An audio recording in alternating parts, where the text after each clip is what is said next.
여러분 안녕하세요. 아무도 가르쳐주지 않는 시창작법, 이것만 알면 시쓰기 고수된다. 저는 시와 소설을 쓰는 김명희입니다. 오늘은 번외 특강을 해보려고 해요. 재밌는 이야기를 해볼까 하는 거예요. 그게 뭐냐면 신춘문예 당선 통보 언제쯤 오나요? 궁금하시죠? 대략 아시는 분도 있을 테고 또 어떤 분은 모르는 경우도 있을 거예요.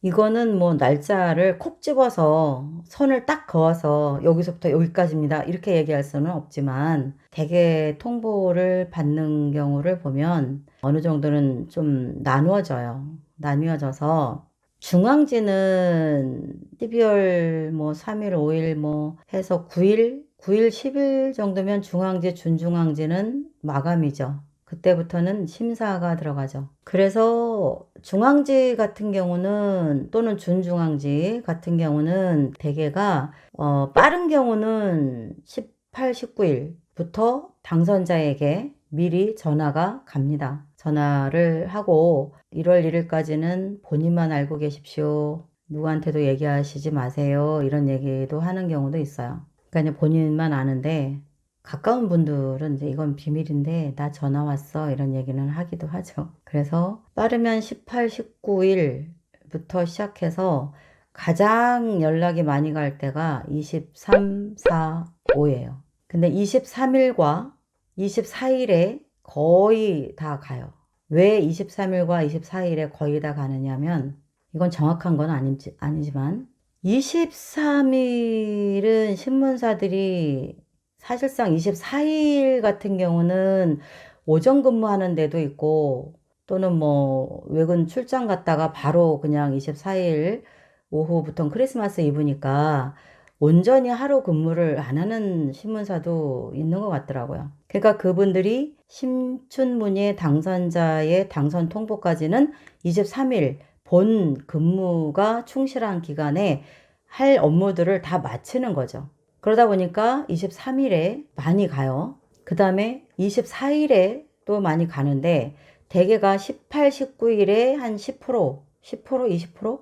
네, 그 정도가 당선 통보가 가고 23일에 한 3, 40%, 24일에 한 3, 40%, 그리고 25일에 뭐 5%, 10% 이런 식으로 가요. 대략. 24일에 가는 이유는 크리스마스 선물로 반짝 이벤트 겸 하는 것 같아요. 굉장히 축하할 일이잖아요. 근데 그것을 기자가 기다려요.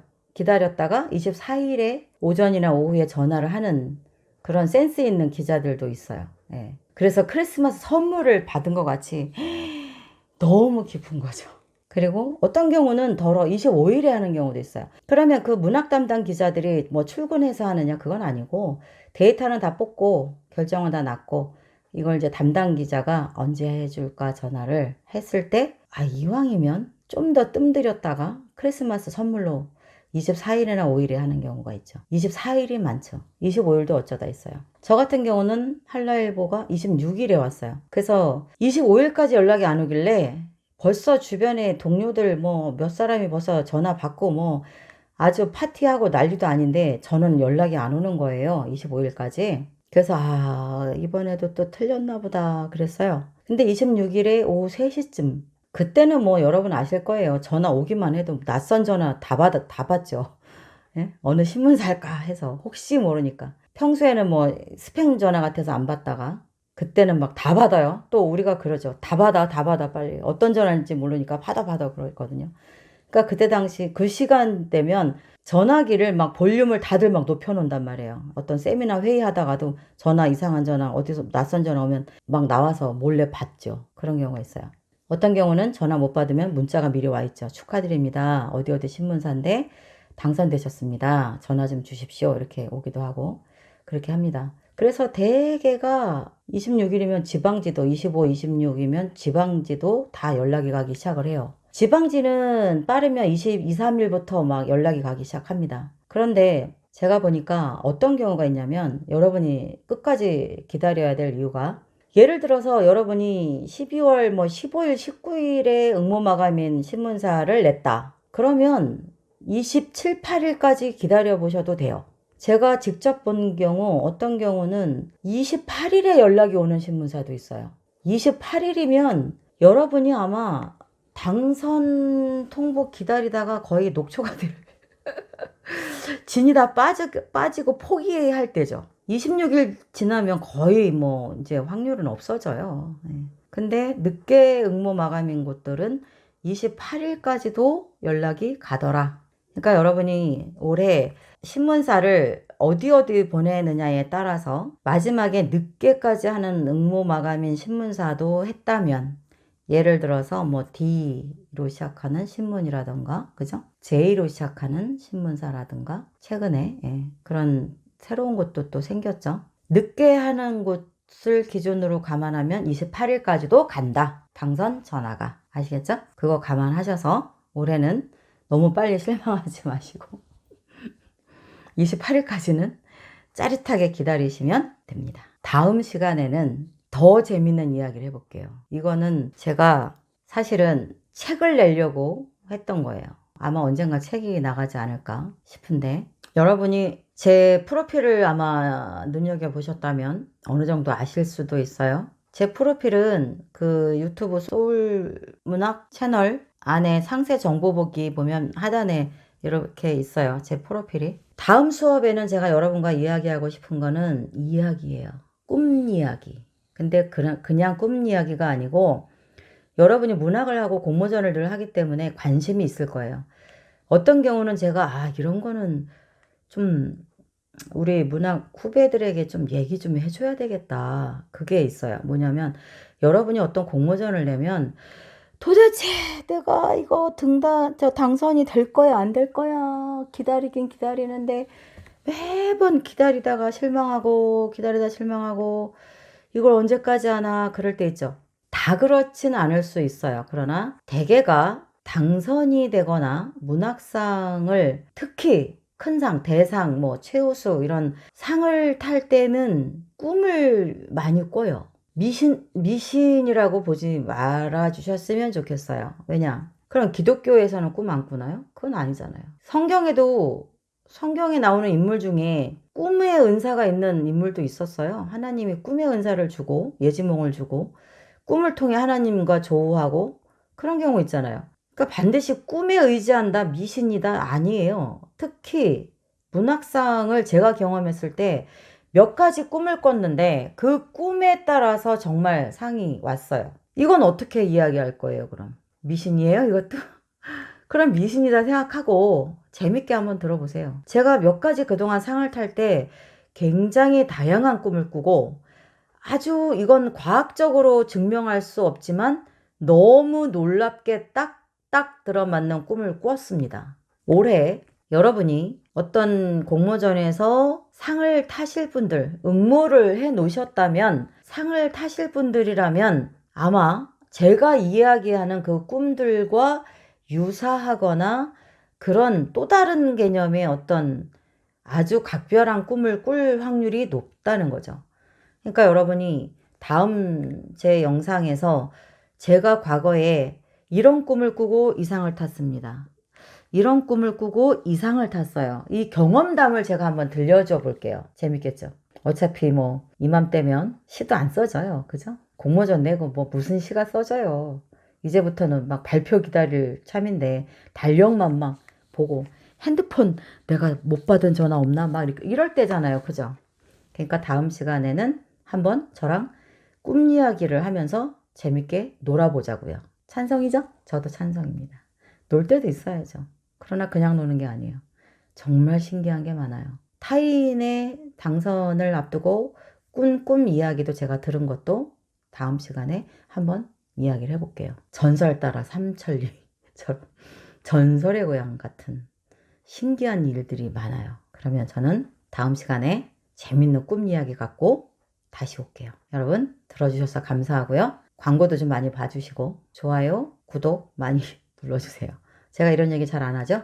여러분이 워낙 잘 해주시니까 제가 뭐 특별히 따로 막 얘기는 안 해요. 워낙 잘 해주시고 계셔서 여러분이 광고도 많이 봐주시고 해서 제가 커피값도 걱정 없이 쓰고 감사드려요. 그러니까 저도 여러분을 위해서 또 더 나은 뭔가를 계속 정보를 나누려고 하는 거고요. 그 중에 정보이기도 하면서 재밌는 꿈 이야기 기대해 주세요. 오늘은 지난번에 말씀드렸듯이 제가 2011년에 산림청 나무로 만든 동화라는 그 공모전이 있었어요. 그래서 그때가 세계 그 UN 세계 산림의 해였나 봐요. 전 지구촌에서. 그래서 이제 숲 가꾸기가 그때 굉장히 한창 시작이 됐고, 그 다음에 숲이 주는 힐링이 그때 숲 해설사 그런 것들, 그런 운동이 자연으로 돌아가는 그런 관심을 집중했던 시기 중에 하나였어요. 그때가. 그래서 산림청에서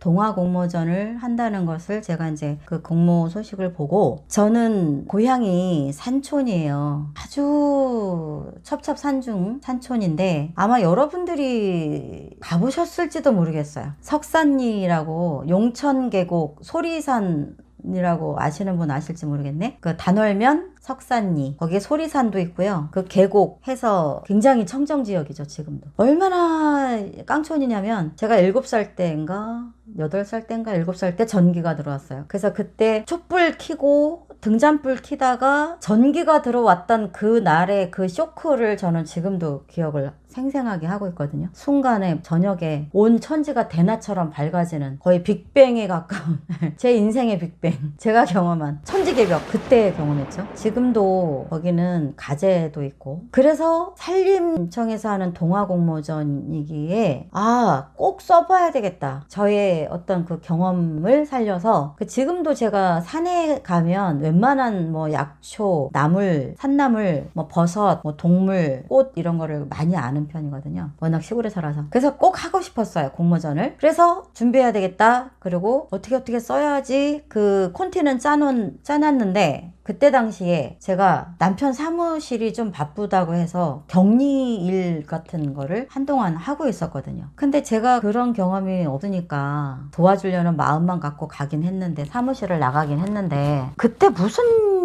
무슨 이유인지는 모르지만 공모 마감 사흘 앞두고 제가 이걸 이제 쓰고 있었거든요. 동화를 사흘 남기고 그때부터 막 쫓기듯이 쓰기 시작한 거죠. 그동안은 못 썼어요. 거의 콘티만 짜놓고. 그래서 마음이 막 다 타들어가기 시작했죠. 그런데 그때 무슨 이유인지 지금은 기억도 안 나는데 남편하고 사무실에서 엄청나게 심하게 싸운 거예요. 남편이 화가 머리끝까지 나 있었고, 저 때문에 아마 화가 난 것 같아요. 제가 뭔 짜증을 냈는지 뭔가 아마 둘 다 그냥 막 뿔이 나 있었죠. 그런데 사흘 남기고 나는 원고를 쓰기 시작했고, 단편동화니까, 단편동화였나? 뭐 큰 시간은 안 걸린다 해도 공모전에 보낼 거를 사흘 만에 어떻게 쓰겠어요. 근데 저는 이제 대개가 딱 정하면 웬만해서는 무조건 밀고 나가는 스타일이거든요. 상을 타건 못 타건 내가 정했으면 무조건 끝을 보는 편인데, 사흘 남았으니까 그냥 참가하는 거에 의미를 두자, 그 생각을 했던 거죠. 그런데 네, 저희 남편하고 제가 사흘을 내내 싸웠어요. 이건 뭐 둘 다 한 발도 뒤로 물러서지 않고 계속 싸운 거예요. 사흘을. 출근하면서도 집에 가서 싸우고, 또 출근해서도 싸우고, 계속 싸웠어요. 그런 상황에서 원고는 써야 되고, 남편은 옆에 서서 계속 막 저한테 화가 나니까 얘기를 해야 되겠는지 안 나가고, 좀 얼른 좀 가줬으면 좋겠는데 안 가는 거예요. 계속 저한테 화를 내고, 저도 저대로 막 화를 냈죠. 그러면서 이걸 쓰면서 괜히 무슨 정신으로 이걸 썼겠어요. 그래서 그때 제가 뭐라 그랬냐면, 제발 그만하자. 나 이거 써야 된다. 사흘밖에 안 남았다. 그러니까 남편도 이제 머리끝까지 화가 났으니까, 그게 나랑 뭔 상관이냐. 그렇게 막 계속 싸웠죠. 그러면서 남편이 쓸 거면 쓰고 말 거면 말아라 이거죠. 나랑 상관도 없는 일이고 네 사정이지 그건. 그런 거고, 저는 거기서도 또 이제 그것 때문에도 화가 났죠. 그래서 그러고도 지금 당신이 잘했다는 거예요 막 이러면, 이제 남편이 그래 어쩔래, 나 잘했어, 내가 뭘 잘못했는데 막 이러고, 네가 그렇게 잘났냐 막 이러고, 그럼 난 못난 게 뭔데 막 이러고, 내가 뭘 잘못했길래 며칠 동안 이렇게 화를 내는 거야 막 이러고, 그러면서 이걸 하는 거예요. 난리도 아니었죠 진짜. 막 하면 이제 열받아가지고 남편이 막 뭐라 그래, 뭐라고요? 그리고 그만하라 그랬죠.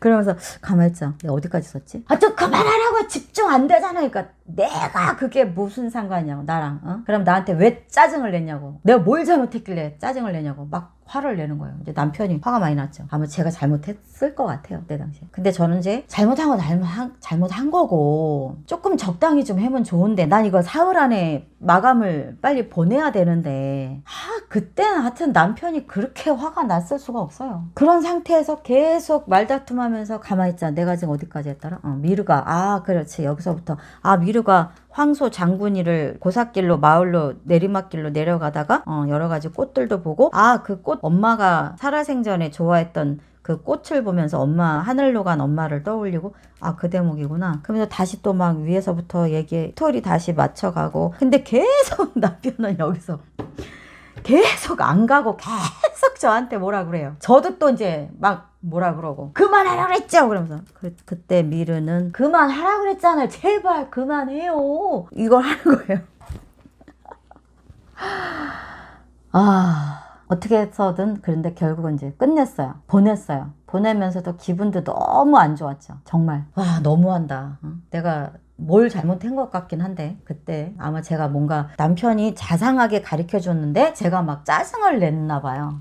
그때 저도 막 기분이 안 좋은 일이 있었고 했기 때문에. 그래서 어쨌든 등기를 보내고 기분도 별로 안 좋고, 그 뒤로도 남편하고 냉전했고, 뭐 상을 탈 거라고는 뭐 정말 생각도 안 했고. 왜냐면 정신을 쑥 뺐으니까요, 남편이랑 저랑. 그 상황에 썼으니 물론 최선은 다했죠.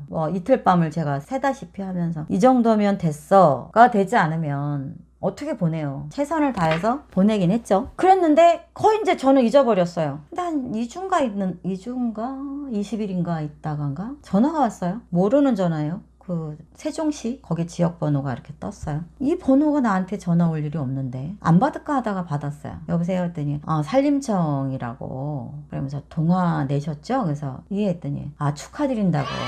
그분들 말씀을 그대로 옮기면 동화가 너무 좋았다, 심사하는 분들이 다 극찬을 했다, 이런 동화가 응모가 돼서 올 줄은 정말 몰랐다, 그런 얘기를 해요. 그 동화를 제가 쓸 때 어떤 기준에서 어떤 마음으로 어떤 내 욕심이 있었냐면, 갈수록 이제 산촌이라는 그 특성, 산촌 마을이 갈수록 없어지잖아요. 거의 없죠. 지금은 다 그냥 뭐 휴양림, 힐링 이런 그 관광지 개념으로 많이 다 바뀌어 버렸거든요. 그래서 저는 그 동화를 통해서 그 동화를 보는 아이들 또는 엄마가 읽어줄 때, 요즘 아이들이 전혀 접할 수 없는 그런 산촌 마을의 다양한 도구들, 농기구들, 꽃, 야생화, 그런 곤충, 그런 거 굉장히 희귀적인 것들을 제가 많이 거기에 넣었고, 가장 뒤에는 거의 40-50개 정도의 주석을 다 붙여서 해설을 다 해놨어요. 왜냐면 워낙에 희귀적인 것들 용어가 많아서, 자연 그 꽃도 그렇고 농기구도 그렇고 이젠 다 사라진 것들이 많았어요. 그걸 다 제가 주석을 붙여놨거든요, 뒤에 이만큼. 그러니까 이제 그분들이 볼 때 굉장히 인상적이었던 것 같아요. 그리고 그 미르라는 아이가 그쪽 그 산촌 마을에 여우고개가 있고, 그 99고개를 넘어서 그 석산이라는 저희 고향이 그런 곳이었거든요. 굉장히 첩첩산중에, 거의 강원도에 붙은 경기도니까요, 경계가.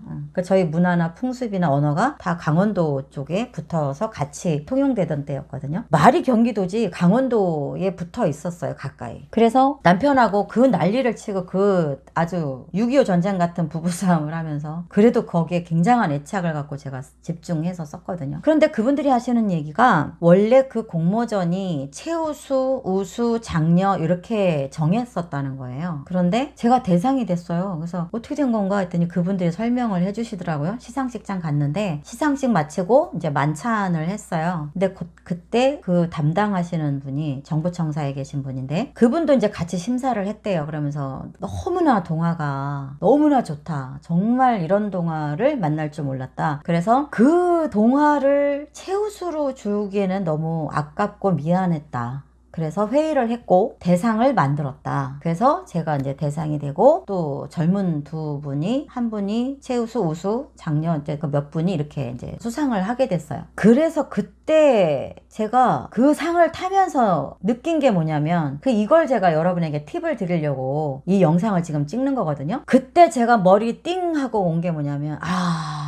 포기하면 안 되는 거구나. 정말 그 상황에 쓸 수 없는 상황이었거든요. 그런데 썼어요. 상을 타려고 썼겠어요? 그죠? 아니거든요. 그 난리 속에 무슨 집중이 되지도 않는데 무슨 상을 탄다는 욕심이 있겠어요? 없었어요. 단지 제가 이 동화를 완성하면서 그것들을 담고 싶었고, 여기서 만약에 제가 포기하면 영원히 그 동화를 다시 쓸 명분도 없어질 것 같고 기회가 없을 것 같았어요. 그래서 이제 썼죠. 근데 우리가 되게 이 세상을 살다 보면 우리 뜻대로 뭔가가 다 돌아가지 않잖아요. 그죠? 더군다나 결혼하신 분들 같으면, 미혼인 분들은 덜해요. 근데 결혼한 사람들은 미혼인 분들이 돌발적으로 생기는 어떤 사건, 사고나 어떤 갈등이나 그거가 거의 4~5배가 될 거예요. 그만큼 상상 못한 문제들이 만들어지죠. 자녀, 시댁, 남편, 그죠? 그 하나의 축이 생겼기 때문에 다양해요. 그러면 그러다 보면 우리 가족이 안 아파도 시어머니가 아플 수도 있고 친정어머니가 아플 수도 있고 누가 뭐 형제든 누구든 항상 어떤 일이 생겨요. 끊임없이 생기거든요. 그렇더라도 여러분이 그 상황에 되면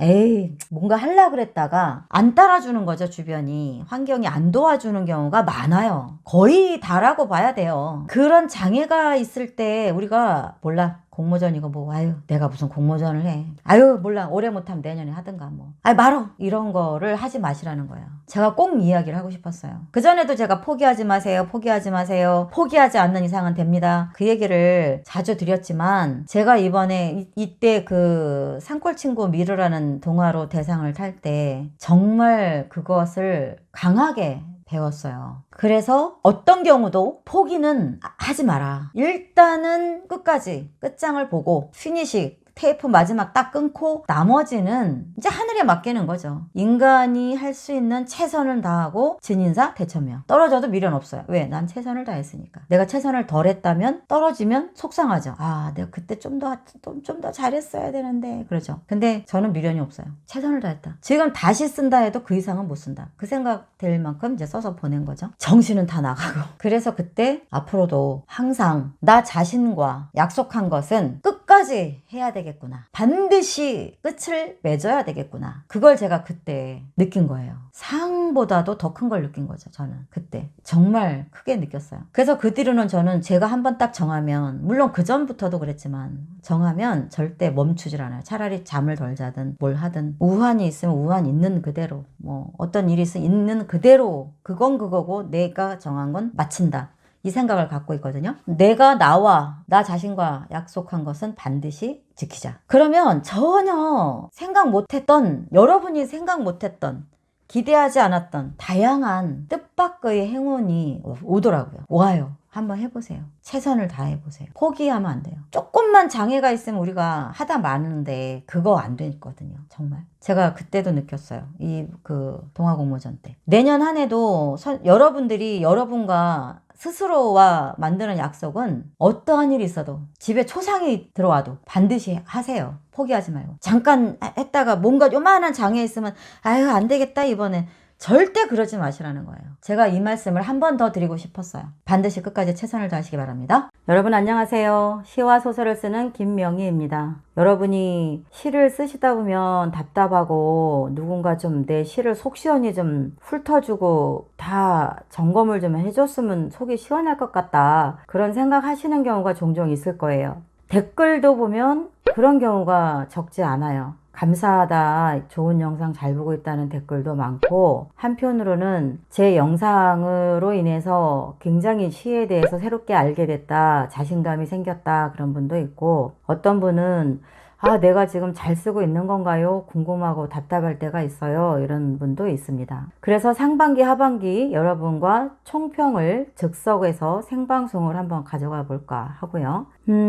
앞으로는 이제 어쨌든 시창작 강의는 거의 중요한 것들은 일단 여러분이 반드시 아셔야 될 것들을 조금 서둘러 마친 거예요. 많이 알려드리기 위해서 서둘러서 영상들을 찍었던 거고, 앞으로도 시 영상 강의는 계속되지만 중심은 소설 창작이 될 겁니다. 그래서 제가 볼 때 한 2월 중순이나 말부터는 아마 본격적으로 소설 창작 강의가 진행이 될 것 같습니다. 그런데 지금까지 시를 배우시고 시와 익숙해졌던 분들이라서 제가 곧 시작할 소설 창작 강의를 조금 등한시 하실 분들도 있을 수 있을 것 같아요. 그런데 제가 여러분께 꼭 말씀을 드리고 싶은 것이 있어요. 제가 시로 먼저 등단을 했죠. 시로 먼저 등단을 했고, 지금은 시는 이제 제자 양성을 주로 하고, 작가로서 활동은 소설로 더 왕성하게 움직이고 있습니다. 그런 입장에서 제가 시로 먼저 등단하고 소설 쪽에서 안착을 하고 지금 작가로서 전업작가로 왕성하게 활동을 하고 있는데요. 그런 제가 여러분에게 해드릴 말씀이 많아요. 경험이 많거든요. 그래서 저는 여러분들이 그 시와 소설을 정확히 갈라두고 나는 소설 쪽이야, 너는 시 쪽이잖아, 이런 식으로 미리 재단하지는 않았으면 좋겠어요. 왜 그러냐면 제가 17살 때 난생 처음으로 소설이 뭔지도 모르던 나이죠. 17살 때 중편 소설을 썼어요. 뭐 소설이 뭔지도 전혀 모르죠. 그러니까 이야기가 좋아서 쓴 거예요. 제목도 지금도 기억해요. 가을에 부르는 노래. 여주인공이 민정이. 그것도 그때 학력고사가 있었을 때인데 중3 때인가 썼으니까요. 그때 제가 느낀 게, 그때 사춘기라서 그런지 문장이 굉장히 감각적이었거든요. 근데 그거를 쓰면 저희 엄마가 읽어주면 잠자리에서 들으면서 주무시고, 그 다음 편은 언제 쓰니? 그래요, 엄마가. 다음에 또 쓸 거예요. 그거 나 기다릴 테니까 쓰는 대로 또 읽어줘. 그랬거든요, 저희 엄마가. 그러니까 유일한 독자였죠. 그게 재밌어서 그랬는지, 딸이 썼으니까 기특해서 그랬는지는 모르겠어요. 그리고 나서 이사를 몇 번 다니면서 그 원고지가 꽤 뭐 중편이었으니까요. 근데 너덜너덜해지고 없어졌어요. 지금은 없어요. 이 말씀을 드리는 것은 제가 17살 때 소설을 썼고, 그러다가 30대 후반에 시로 먼저 등단을 했어요. 그 다음에 그때 시로 등단했을 때도 제가 나중에 소설가가 될 거라는 거는 뭐 상상도 못했죠. 그랬는데 어느 날 보니까 제가 소설을 쓰고 있더라고요. 그래서 여러분이 나는 시인이 될 거야, 나는 시만 쓸 거야, 이런 것은 정하지 않으셨으면 좋겠어요. 여러분도 여러분에 대해서 다 모릅니다. 앞으로 여러분이 어떤 쪽에, 어디서 시작해서 어느 쪽에 가서 어떻게 도착해서 어느 쪽에다 판을 깔지는 아무도 몰라요. 그러니까 저는 여러분께 이번 소설 창작 강의를 시 창작 강의처럼, 그래, 나 이참에 한번 시와 소설 수필을 한번 끝까지 한번 들어봐야 되겠다, 그렇게 마음을 먹고 제 강의를 들으시면 참 좋겠다는 생각이 들어요. 제가 꼭 그 부탁은 드리고 싶었어요. 지금까지 시창작 강의가 진행이 됐고, 2월 말쯤부터는 본격적으로 소설 창작 강의가 진행이 될 거고, 그 다음에 내년쯤이나 올겨울쯤이나, 빠르면 올겨울, 늦으면 내년 초, 그쯤에는 또 수필 창작 강의가 들어갈 겁니다. 그러니까 여러분이 나는 이참에 김명희 작가의 강의를 통해서 시, 소설, 수필을 한번 끝까지 종주해봐야 되겠다, 그런 각오로 저랑 함께 했으면 좋겠다는 생각이 듭니다. 제가 시로 등단하고 몇 년 동안은 시인으로 활동을 하다가, 물론 지금도 시인이지만요, 시인이고 소설가죠. 그때 당시에 우연한 기회에 소설을 도전해볼까, 이 생각이 들었어요. 그러니까 저는 17살 때 중편을 쓰고는 처음이죠. 10대 때 중편 썼대야 뭘 알고 썼겠어요. 40대 때 제가 소설 공모전에, 제2회 직지 소설문학상 공모전에 직지라는 소재를 놓고 공모하는 걸 보고 문득 써볼까? 이 생각이 들더라고요. 그래서 소설의 구성을 짜고, 그래, 써보자, 시작을 했죠. 그런데 첫 번째 쓴 게 장편소설이 되고, 그 장편소설이 적지 않은 상을 탈 거라고는 상상을 못했죠. 그리고 이야기를 계속 쓰고 고민하고 모니터링하고 그렇게 해서 완성이 되고 나니까 원고지가 1400매였더라고요. 1400매면 단행본 2권 분량이 되는 거죠, 거의. 근데 상하권으로 출판을 할까 했었어요. 그래서 처음에. 그러다가 두 권을 갖고 다니기도 누가 읽기도 참 그럴 것 같아서 자간 행간을 줄여서 한 권으로 묶은 거예요. 그것을 아마 여러분들 중에는 누군가는 이제 적지 않은 분들은 사보셨을 거예요. 그 불멸의 꽃이 지금 4쇄를 찍었고 올해 아마 올해를 못 넘길 거예요. 얼마 안 남았거든요. 재고가 4쇄가. 그래서 올해 아마 상반기 말이나 중 정도? 늦어도 하반기, 여름쯤엔 찍지 않을까 싶어요. 그렇게 되면 이제 5세가 들어가는 거죠. 불멸의 꽃이 5세가 되고, 그 불멸의 꽃이 지금 영상, 드라마든 영화든 둘 중에 하나 영상 매체에 활용할 수 있는 작품으로 제작이 되기로 저와 작년에 계약을 마친 상태예요. 그래서 5년 안에 텔레비전 쪽으로 드라마가 될 건지 아니면 영화가 될 건지 아니면 넷플릭스 쪽으로 갈 건지 결정이 되겠죠. 결국은 뭐냐면 저는 시인인데 소설을 썼고 소설을 처음 쓴 장편 소설인데 상을 탔고 그 제2의 직지소설문학상이 지금은 더 올랐어요. 그때 당시에는 1500이었어요. 대상이. 제가 대상을 탔는데 지금은 대상이 2000인가 2500인가 그래요. 그래서 저는 소설하고 인연이 굉장히 아주 묘하게 연결이 돼서요. 소설을 통해서 오히려 시에서 다져진 것을 소설에서 제가 써먹고 있다고 보시면 돼요. 지금. 그래서 제가 시 창작 강의를 들으신 분들은 다 제발 이번 제가 시작할 소설 창작 강의도 반드시 들어달라고 말씀을 드리고 싶은 거죠. 제가 조금은 특이한 케이스로 2가지 장르를 넘나들면서 지금 활동을 하고 있거든요. 그렇다면 여러분이 분명히 제 강의를 들으면서 얻어 가시는 게 많을 거라고 저는 생각을 하고 있어요. 양쪽 분야에서 제가 경험한 게 있기 때문이에요. 대개가 시면 시, 소설이면 소설 한쪽에서만 활동을 하거든요. 거의 대개가. 근데 저는 좀 특이한 케이스고 또 하나는 시로 시작해서 소설을 쓰든지 소설을 썼다가 시로 가든지 하더라도 그 작가들이 결국은 한 가지 외에는 그 2가지를 거의 동일하게 끌고 가지를 못하더라고요. 근데 저 같은 경우는 시와 소설이 제가 같은 분량으로 일을 하고 있거든요. 활동을 하고 있고 수입 창출을 하고 있고 그렇다면 여러분이 아마 저에게 들어서 도움될 거 분명히 많다고 생각해요. 근데 이제 그렇게 해서 시인이 처음 쓴 소설이 장편소설이고 원고지가 1400m. 이게 말이 돼요? 보통 20문장 쓰면 시가 끝나는데 20문장짜리 A4 용지 한 페이지짜리도 아닌 분량을 쓰던 시인이 어느 날 장편소설을 썼는데 그것도 원래 장편소설은 800에서 1000매예요. 근데 저는 1400매짜리를 태어나서 처음 쓴 거죠. 그러면 분량이 많으면 잘 썼느냐? 그건 아니지만 반드시 그렇진 않지만 어쨌든 제가 시를 썼던 사람인데 처음 도전한 거에서 1400매짜리를 썼고 그것으로 대상을 타고 그것으로 영상 계약을 맺고 지금 같은 경우에 또 다른 유튜버 분들이 그걸 다 막 서로 가져다 읽고 그 업로드 시키고 하는데 거기에서도 독자들이 이거는 이런 게 드라마로 안 나가면 뭐가 나가겠냐.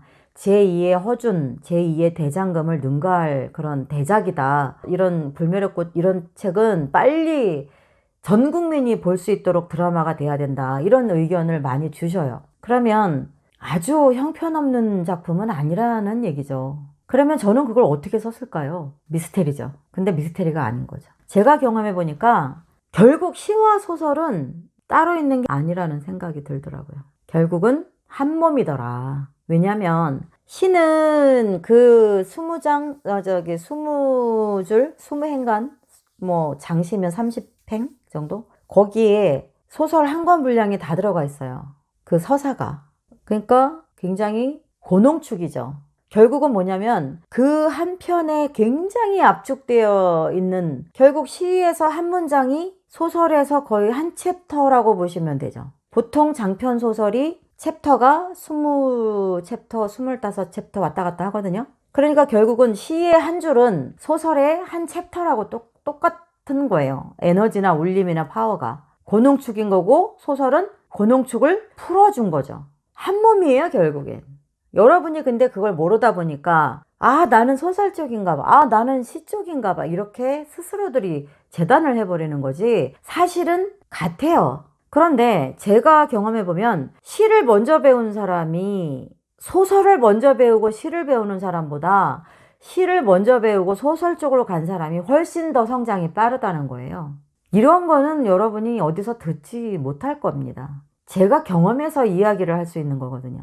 그래서 여러분께 드리고 싶은 말씀은 그 어려운 시, 그 응집하고 고농축하하고 압축하는 그 시를 여러분이 연마가 되어 있기 때문에 소설도 분명히 무난하게 따라오실 수 있을 것이라고 저는 장담을 해요. 그것이 시는 어렵고 소설이 쉬워서가 이렇게 얘기하는 건 아니에요. 이렇게 얘기하는 건 아니고 시를 먼저 접한 제가 소설을 접해보니까 훨씬 수월한 것이 분명히 있더라는 거죠. 그것을 여러분이 경험해보기를 저는 바라는 거예요. 그래서 시와 소설은 약간의 패턴의 특성만 있지 결국은 똑같다는 거죠. 한 몸이라는 거예요. 그거 나중에 이제 제가 소설 본격적으로 강의 들어가면 제가 계속 말씀을 이제 여러 가지 다양한 걸 드릴 거예요. 그래서 여러분이 이번에 문학이 뭔가, 시가 뭐고 소설이 뭐고 수필이 뭔가에 대해서 이참에 저와 함께 제대로 한번 다 배워보셨으면 좋겠다는 생각입니다. 그래서 소설가로도 도전을 좀 해보세요. 앞으로 제가 늘 강의마다 말씀을 드리죠. 100세 시대, 고령화 시대, 우리가 나이 먹은 채로 삶을 살아갈 그 기간이 점점 길어지고 있고, 작가는 정년이 없죠. 자기가 물론 하기에 따라서 수입의 등락은 있지만 작가는 정년이 없습니다. 제가 굉장히 이 직업을 만족하는 이유 중에 하나가 그거예요. 아시는 분은 아시겠지만 제가 지금 살을 15kg를 뺐어요. 6개월 정도 됐어요. 굉장히 열심히 하고 있습니다. 홈트레이닝하고 식이 조절하고. 제가 15kg를 뺀 이유가 있어요. 90세까지 저는 현역 작가로 활동을 하고 싶어요. 그래서 지난해에 제가 작정을 했어요. 좀 몸을 좀 다시 재편성을 시켜야 되겠다. 건강한 몸으로. 그동안에 제가 몸을 많이 못 돌봤거든요. 그래서 굉장히 강한 마음을 먹고 15kg를 뺐어요. 90세까지 현역 작가가 되려고. 그러면 이 세상에 90세까지 퇴직이 아니고 활동할 수 있는 것은 예술이나 어떤 전문직밖에 없지 않겠어요? 여러분도 가능해요. 그러니까 양날의 검을 만드세요. 소설 창작 강의 열심히 들으세요. 또 제가 자신할 수 있는 거는 뭐냐, 시창작 강의가 여러분이 굉장히 좋다고 많은 칭찬을 주셨는데 소설 창작 강의도 자신 있습니다. 누구보다 잘할 자신은 없고 저 혼자 제가 경험한 것을 여러분이 정말 재밌게 집중하고 따라오실 수 있게 제가 이끌 자신이 있다는 거예요. 제가 누구보다 얼마나 잘하겠습니까? 그리고 누구보다 잘해야 될 이유는 없죠. 그죠? 김명희는 김명희면 되는 거죠. 자신 있습니다. 소설 창작 강의 정말 처음부터 하나도 빠짐없이 끝까지 한번 들어보시기 바랍니다. 여러분이 시와 소설, 수필을 다 양날의 검, 삼날의 검 입체적으로 여러분 것이 되게 만들고 나면 여러분의 인생의 그 변화와 충족감은 말할 수 없이 클 거예요. 제가 그 중앙일보 수기공모전에서도 대상을 탔죠. 그러니까 결국은 수기대상, 동화대상, 소설대상, 시, 신춘문예 네 분야를 제가 거쳤죠. 그러면 제가 특별하냐? 아니에요. 아닙니다. 제가 경험하고 겪었던 노하우를 시 창작, 소설 창작, 수필 창작을 여러분에게 다 알려드리면 여러분도 저보다 더 훌륭한 작가가 될 수 있다는 거죠. 왜냐하면 제 강의는 다 제가 경험한 거, 터득한 거, 직접 느낀 거를 취합해서 여러분께 드릴 것이기 때문이죠. 자, 그 다음에 아까 말씀드렸죠. 시, 소설, 나는 시인이야, 나는 소설 쓸 거야, 나는 시만 쓸 거야, 절대 가르지 마실 것. 그 다음에 지금 앞으로 여러분들은 모든 세상이 우리에게 하이브리드를 장착하기를 원해요. 그러니까 여러분도 작가로서 멀티가 되어야 되겠죠. 저는 그렇게 주문을 하고 싶어요. 그 다음에 자, 오늘은 새해 인사 겸 한동안 여러분에게 얼굴을 보여드리지 못했고 한동안 영상을 업로드 해드리지 못했어요. 그래서 오늘은 그냥 새해 인사 차원에서 이렇게 말씀을 드리고, 이번에 소설 창작 강의를 여러분이 정말 한 회도 빠짐없이 저랑 딱 손잡고 끝까지 종주하시기를 바랄게요. 다음에도 기회는 있겠죠. 그러나 제가 한 강의 한 강의를 여러분과 같이 끌고 갈 때와 여러분이 저만큼 뒤에서 몇 년 있다가 이제 신은 등단했으니까 나도 소설을 좀 해볼까? 그리고 스스로 혼자 독학하는 거와 물론 제 영상을 보더라도 달라요. 다릅니다. 그러니까 반드시 이번에 같이 출발하시기를 바랄게요. 아시겠죠? 오늘은 여러분과 좀 특별한 이야기를 하고 싶어요. 특별한 이야기가 아닐 수도 있겠지만 굉장히 따뜻하고 흐뭇한 이야기를 나눌 건데요. 우리가 구독자가 6,000명 가까이 되죠. 6,000명 아마 될 거예요. 감사하죠. 부족한 사람의 강의를 구독자 여러분들이 6,000여 명이 늘 강의를 들어주신다는 거, 또 앞으로 뭐 10,000명, 20,000명 계속 늘어날 거라고 생각을 해요. 그러니까 제가 뭐 여러분보다 특별하고 잘나고 그런 것도 아닌데 제가 겨우 이제 글 쓰면서 터득한 경험을 나누고자 했던 건데 여러분이 정말 감사하게도 도움이 많이 된다는 말씀들을 많이 주시고 계셔서 제가 힘은 들지만 그래도 많은 용기가 되고 보람도 많이 느끼고요. 앞으로 더 많은 다양한 것들, 그런 정보를, 그런 콘텐츠를 여러분과 나눠야 되겠구나. 굉장히 보람 있는 요즘을 보내고 있습니다. 오늘 같은 경우는 이제 저한테 우리 구독자님들이 종종 메일을 보내시거든요. 제가 조금 읽어드리고 올해 뭔가 새롭게 제가 하고 싶은 게 있어요. 그래서 여러분께 좀 말씀을 드리려고 해요. 한번 편지부터 한번 읽어드릴게요. 봄바람님의 편지예요. 구독자신데 담배처럼 술처럼 못 끊었던 유튜브를 과감히 다 끊고 김명희 유튜브만 봅니다. 볼 때마다 미안해 회비라도 들여 보답하고 싶은데 어떻게 하면 될까요? 아참 낯내는 건 아닙니다만 화석이 된 날들은 몇 권 구매해서 옆에 지인들과 나눠보고 또 읽어보고 하니 지금까지 시집 보는 중에 최고의 명작입니다. 어떻게 이런 분을 알게 됐는지 감사할 뿐입니다. 이렇게 편지를 주셨어요. 또 이제 구독자 제이씨님은 메일 제목이 눈만 뜨면 김명희라는 제목으로 메일을 보내셨어요.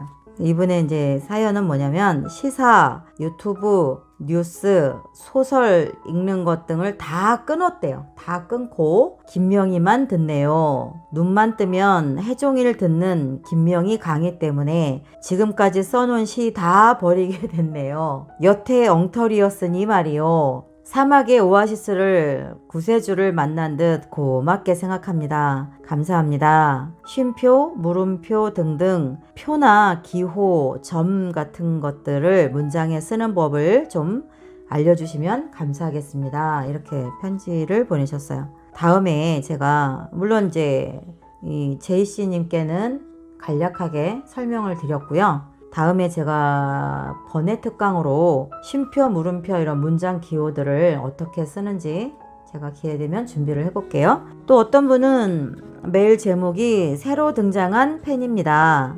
안녕하세요. 저는 땡땡땡의 첫 마을 땡땡땡에 사는 산촌 아지매입니다.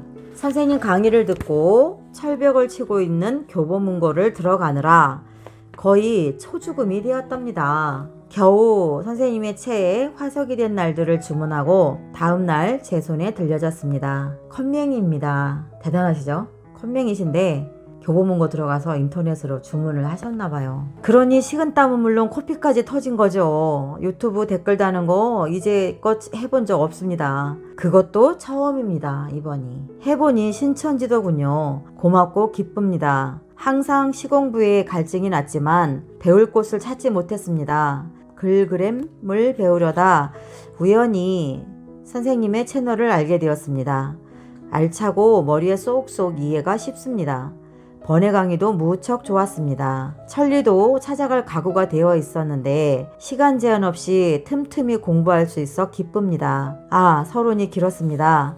제가 공주에서 밥농사를 짓습니다. 별거 아니지만 농촌의 인심을 보내드리고 싶어서 결례가 안 된다면 작지만 감사의 뜻을 전하고 싶습니다. 아주 사소한 거라 부담은 문 밖으로 패대기 치셔도 됩니다. 선생님 책 몇 장 펼쳐보고 자야겠네요. 열심히 공부하여 반드시 좋은 글을 쓰겠습니다. 선생님 건강하게 지내세요. 네. 선생님도 건강하게 지내고 계시죠? 저랑 통화 몇 번 했죠? 감사히 먹고 있습니다. 여러분, 공주 밤 많이 사드세요. 특히 어디냐면 제가 나중에 한번 밤을 홍보를 좀 해드려야 될 것 같아요.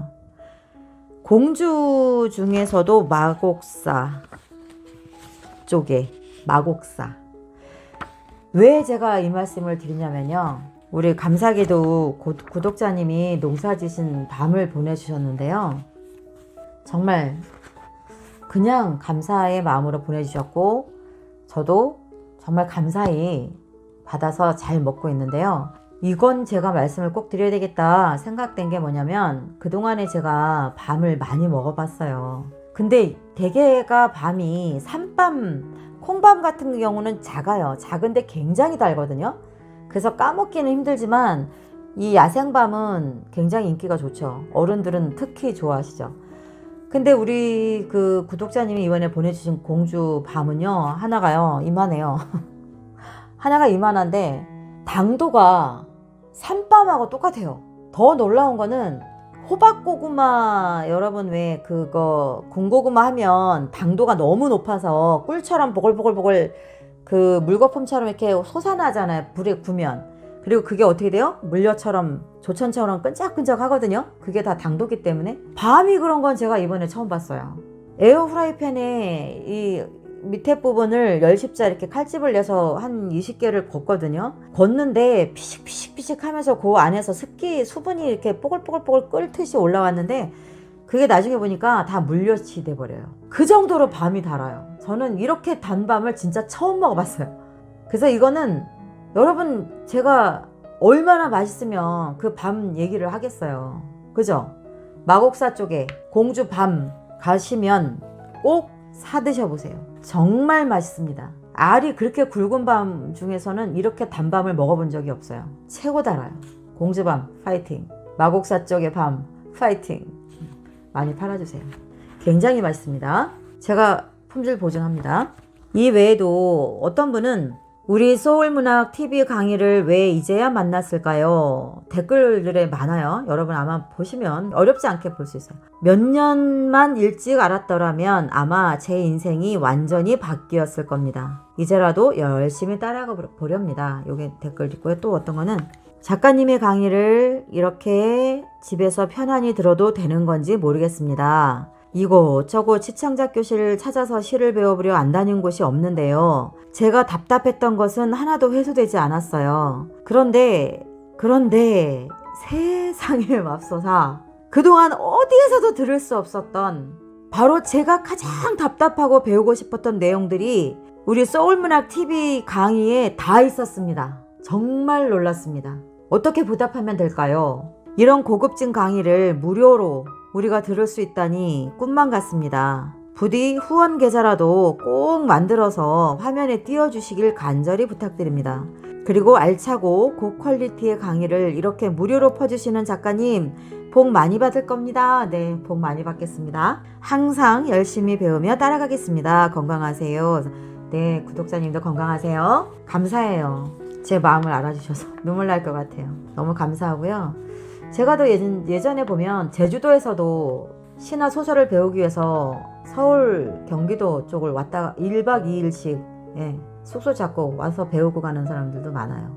물론 유료 강의죠. 돈 내고 배우는 강의.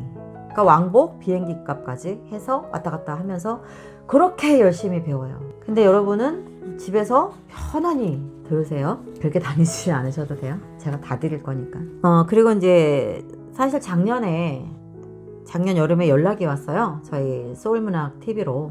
국내 우리나라 대학에 3곳, 여러분이 뭐 이름만 얘기하면 다 아시는 곳이죠. 우리나라 대학교에 문창과 같아요. 성함이랑 그분 이메일이랑 다 이제 제가 갖고 있는데 우리나라 대학 3곳의 교수님들이 우리 소울문학 TV 강의, 그 시창작 유튜브 강의가 굉장히 좋다고 그 3개 대학교의 학생들에게 그 제 강의를 좀 보여서 틀어주고 수업을 좀 시켜도 되겠습니까? 이렇게 물어오셨어요. 그래서 그 제 영상을 사용할 수 있게 좀 허락을 구하신다고 연락이 왔고 저는 허락을 했죠. 얼마든지 가져가서 학생들에게 들려주세요. 단 저희 이제 그 저작권은 이야기를 좀 해주세요. 이 강의는 소울문학TV의 김명희 시인, 김명희 소설가가 강의하는 것인데 너희에게 공부가 되도록 틀어줄게. 이렇게만 얘기 좀 해주세요. 했더니 물론이죠. 이제 그렇게 하셨어요. D대학교, D, N대학교, J대학교. 이 정도만 알죠. 저도 보람이죠. 저도 우리나라 청년들이 문학을 사랑하도록 돕고 있다는 생각에 이 기회가 마음이 흐뭇했어요. 왜냐? 우리 청년들은 소중하니까요. 옛말에 그 아이 하나, 동네에 아이 하나가 태어나면 그 아이가 바르게 자라기까지 어머니 혼자는 불가능하다라는 말이 있어요. 왜냐면 어머니의 눈을 벗어나면 그 아이가 언제 어떤 행동을 하는지 어머니는 모르거든요. 그래서 어떤 경우는 가장 모르는, 내 자식에 대해서 모르는 사람이 부모일 수도 있거든요. 이 말씀을 왜 드리냐면 우리나라의 청년들이 잘 성장하려면 대학 교수님들만 수고하셔서도 불가능해요. 거기에 저도 조금이라도 문학의 노하우를 나누고 거들었다면 보람이란 얘기죠. 보람이라고 느낀다는 거죠. 그러니 저도 우리 문학 발전에 작은 힘이지만 앞으로도 적극적으로 보태려 합니다. 장차 우리나라에서 노벨문학상 수상자가 많이 배출되는 멋진 문화 강국이 되기를 바라기 때문입니다. 그래서 이 소울문학TV 유튜브 강의도 찍게 된 동기가 그겁니다. 여러분에게 함께 나눠야 되겠다. 제가 뭔가를 터득한 것이 있을 때 누군가에게 나누는 것이 아깝다면 저 혼자 끌어안고 있다가 어느 날 수명을 다해서 자연으로 돌아가겠죠. 그러면 굉장한 손해라고 저는 생각을 해요. 여기에 들은 거와 여기에 그동안에 쌓인 것을 환원하고 이 사회에 환원하고 제가 자연으로 돌아가야 제가 느꼈던 그 경험치에 플러스해서 누군가가 그걸 지식으로 습득한 다음에 거기에 또 알파 그 사람이 가지고 있는 새로운 세상을 더하고 계속 더해 나가면서 우리나라의 문학이 진화해 가야 된다고 저는 생각을 하기 때문에 그렇습니다. 그래서 제가 이제 여러분께 드리고 싶은 말씀은 후원 계좌를 만들었습니다.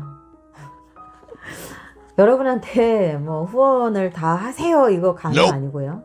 하시고 싶은 분 조금 아까 읽어드렸듯이 이건 뭐 다 못 읽어요. 왜냐면 댓글이 너무 많아요. 근데 영상이 길면 여러분이 지루하거든요. 그래서 짧게 하려고 몇 개만 가져왔고요. 그래서 후원 계좌를 이제 자막으로 띄우든지 위에다 놓든지 아니면 밑에 더보기에다가 놓든지 할 거예요. 그러니까 여러분이 그 김명희 작가가 얘기했던 후원 계좌가 저거구나 보이면 그렇게 이해하시면 되고 나 이번 강의 정말 감사히 하게 들었는데 내가 얼마라도 좀 우리 김명희 작가님께 좀 후원하고 싶다 그런 분들은 하셔요. 감사히 제가 다 모아서 의미 있게 쓰려고 해요. 그리고 안 하셔도 돼요. 절대 부담 갖지 마세요. 그 구독자님들이 그동안 가끔 묻는 분들이 이 영상을 보면 한 번 보고 돌아서기가 너무 아깝다. 책이 나온 게 있으면 사고 싶다. 어디 가면 이 영상을 책으로 된 게 있느냐, 어디 가면 살 수 있느냐 그런 질문도 많이 하세요. 그래서 이번에 후원 계좌를 만들면서 제가 생각한 게 1차 후원금이 일정 금액 모아지면 이 유튜브 소울문학 유튜브 TV의 그 시창작 강의에 대해서 1차 제가 책을 발행할 거예요. 왜냐면 영상만 보시고는 나는 책도 좀 갖고 싶다 그런 분들이 많으셔요. 그래서 이 책을 사실은 제가 작년에 찍으려고 했는데 여건이 안 됐어요. 여러 가지로. 그러던 차에 여러분이 정말 고급스러운 강의를 무료로 이렇게 편하게 아무 때나 반복해서 마음껏 들을 수 있게 해주셔서 감사하다. 후원을 하고 싶다. 방법을 알려달라. 그런 분들이 용기를 저에게 주셨어요. 그래서 그 후원 계좌의 일정 금액이 모아지면 첫째, 제일 먼저 할 거가 문학 시창작 강의를 제가 책으로 낼 거예요. 책으로 낼 거니까 후원을 금액은 상관없어요. 후원을 하신 분들, 그 계좌에다 후원을 하신 분들은 제게 이메일로, 제 이메일은 어디 있다고요? 영상 항상 하단에 그 더보기라는 밑에 쪽에 있어요. 거기에 제 이메일 노벨 작가라고 있어요. 거기로 저에게 주소와 이름과 전화번호를 보내주세요. 저 후원 드렸고요. 주소는 요거고요. 이름은 요거고 전화번호는 요겁니다. 라고 해서 저에게 보내주세요. 그걸 보내달라고 하는 이유는 다른 데 안 쓰고 그 시창작 교본이 나오면 서점에 깔기 전에 제가 보답할 수 있는 거는 그런 거죠. 서점에서 일반 독자들이 사보기 전에 우리 소울문학 유튜브 구독자분들, 후원해주신 분들께 제일 먼저 발송을 해드리려고 해요. 기념으로. 물론 돈 안 받고. 왜? 후원해주신 거가 책값이니까요. 그 대신에 이제 많이 후원을 해주셔도 한 권, 적게 해주셔도 한 권. 왜냐하면 그렇게 막 다 이렇게 드리기는 그렇잖아요. 그러니까 이해해주세요. 그렇게 보내드릴게요. 그러니까 여러분이 주소를 안 보내주시면 제가 못 보내드려요. 아시겠죠? 그거 꼭 기억하셨다가 해주세요. 이메일로 보내주셔요. 주소, 연락처, 이름. 후원금 얼마? 그거 안 적으셔도 돼요.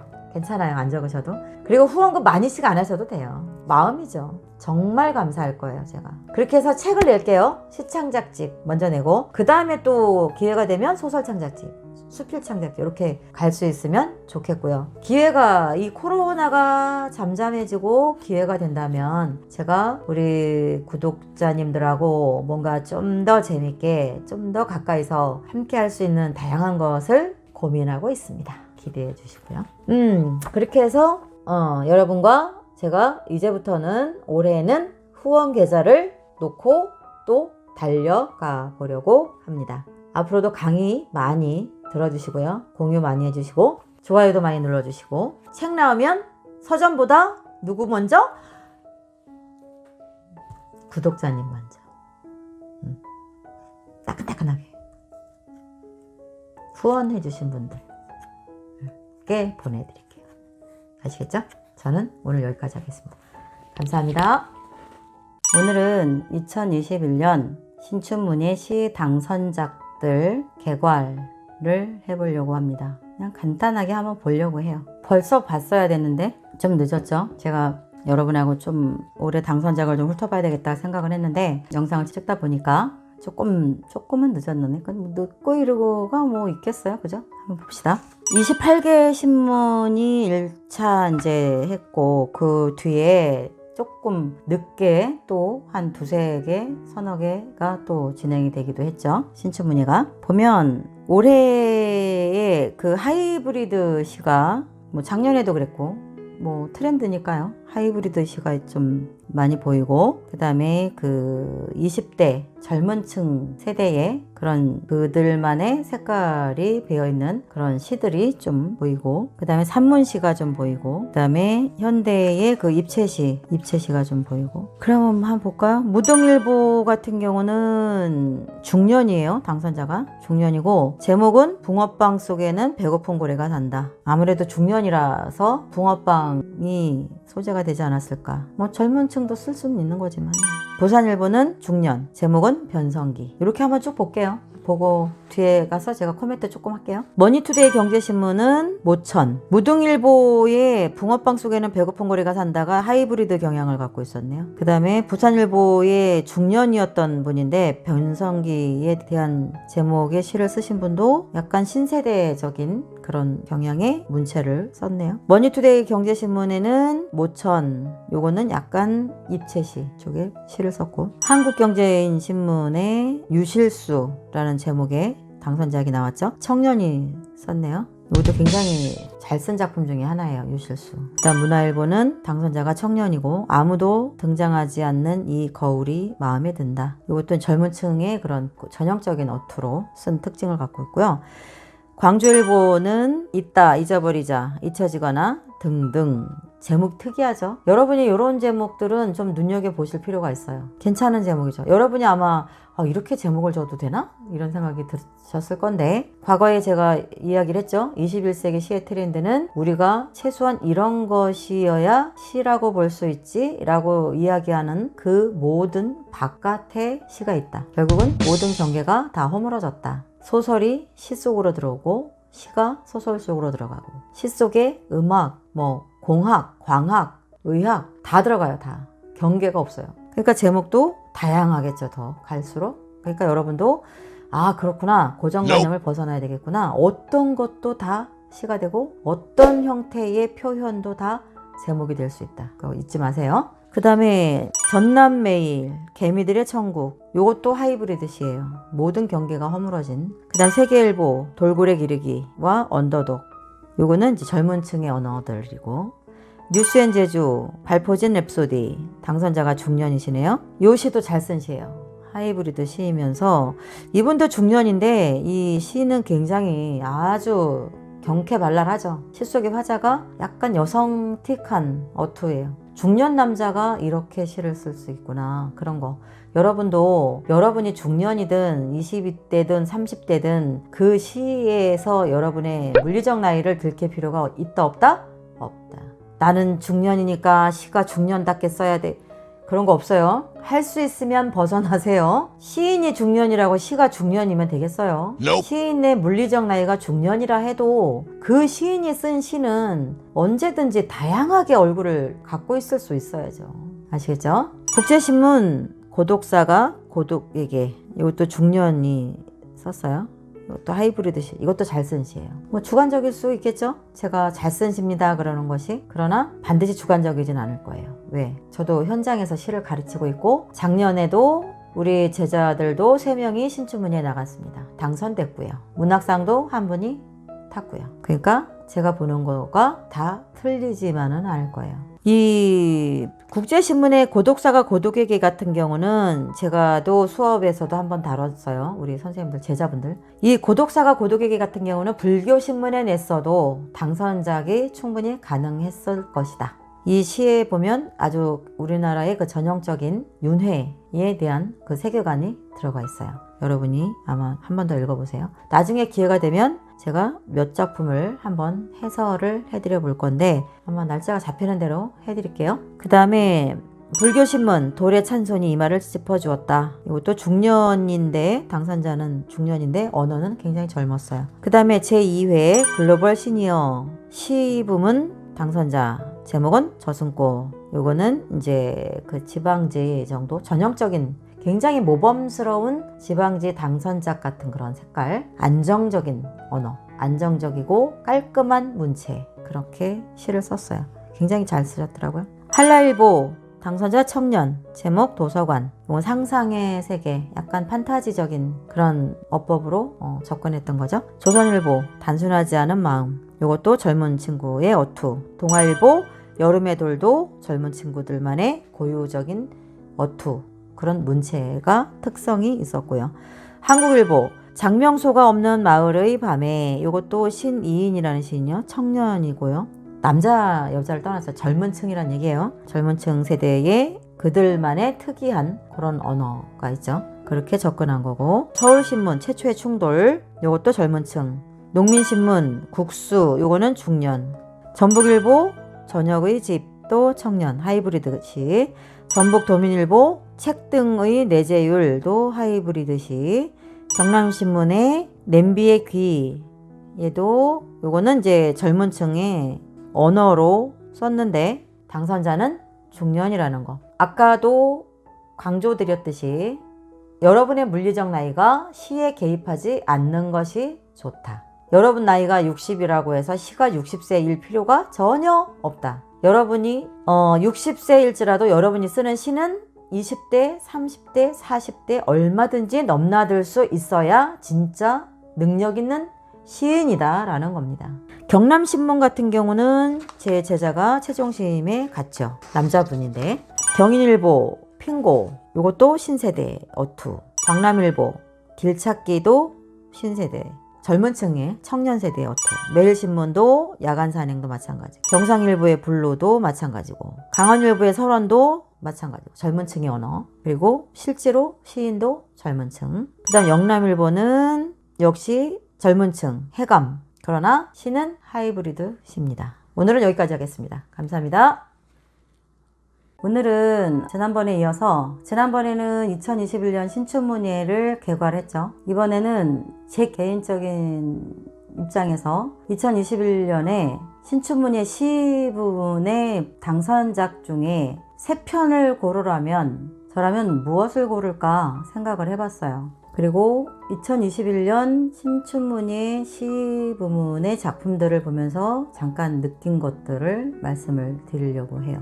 전체적인 작품들의 성향, 그리고 전년도에 비해서 올해 작품들이 어땠는가? 올해는 하이브리드 시의 발표 회장 같았다라는 생각이 들고, 뭐 앞으로도 한동안은 갈 수 있는 게 그쪽이겠죠. 그쪽밖에 없고, 또 그 부분, 그 분야 쪽으로 달려가는 것이 굉장히 채굴할 것들이 무한대에 널려 있죠. 그래서 우리 세대의 끝까지 가는 것이 하이브리드 시가 될 수도 있어요. 그만큼 무궁무진하게 열려 있어요. 그쪽 방향은. 이제 뭐 지켜봐야 알겠지만 지금으로서는 그렇게 보여요. 평균적으로 제가 본 견해로는 작년에 비해서 다소 작품성은 조금 떨어지는 것 같았어요. 그리고 난해시 알죠 여러분? 난해시와 해체시들이 좀 그만큼 더 늘은 것 같고, 간혹 눈에 띄는 보석들도 있고요.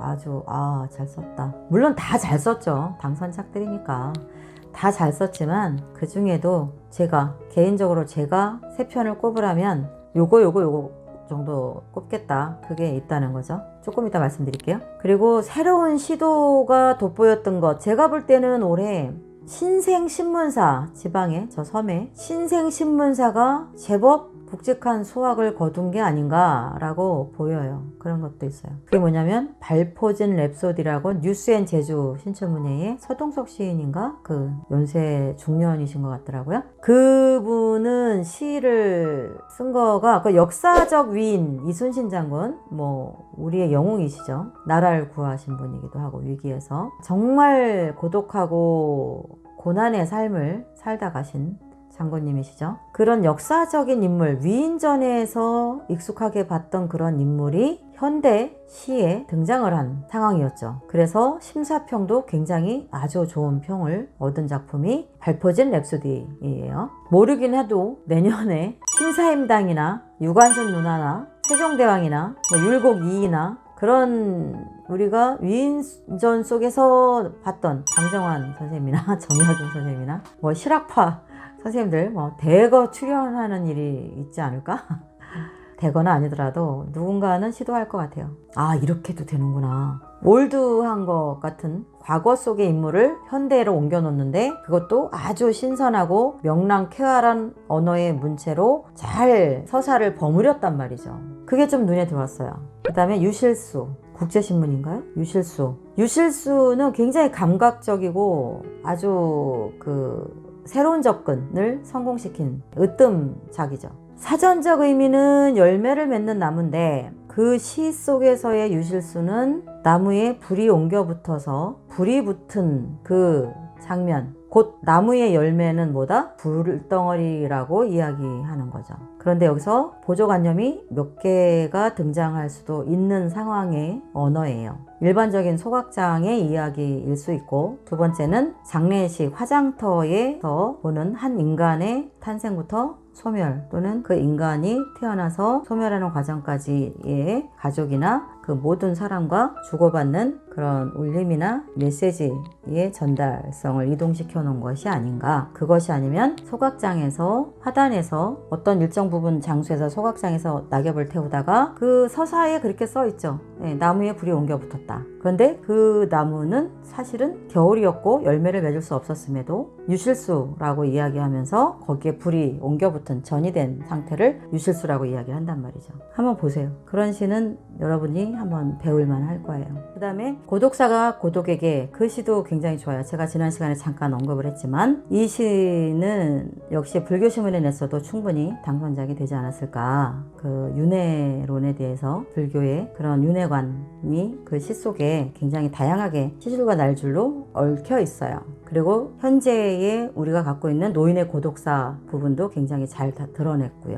그리고 고독사이면서 그 한 삶이 태어나면서 소멸하는 것이 또 다른 시작이고, 또 다른 시작 속에서 또 하나의 멸이 탄생하고, 그죠? 역설이죠, 그죠? 어떻게 소멸이 탄생을 하죠, 그죠? 그런 계속 그 체인지화 돼가는 그런 한 삶의 운명들, 우리 인간의 삶, 그런 것도 이야기를 하고 있고, 거기에는 굉장히 활달하고 감각적인 그런 수사법들이 대거 등장하고 있습니다. 좋은 시를 쓰고 싶다 그렇다면 발포진 랩소디, 그 뉴스앤 제주 신문의 당선자, 그 다음에 유실소, 그 다음에 고독사가 고독에게, 그런 시를 한 번 더, 물론 다른 시도 다 좋아요. 다 좋지만 이 세 작품을 여러분이 한 번 더 보는 것도 괜찮겠다, 그런 생각을 합니다. 심사평은 뉴스앤 제주의 그 시 당선작 심사평이 28개 신문사 중에 가장 괄목할 만한 그런 평이었던 것 같아요. 제가 볼 때. 다른 곳에서는 대개가 약간은 당선작으로 내놓기는 좀 미달이지만 그래도 그 시인에게 가능성을 믿어보고 하면서 이렇게 저렇게 가는 그런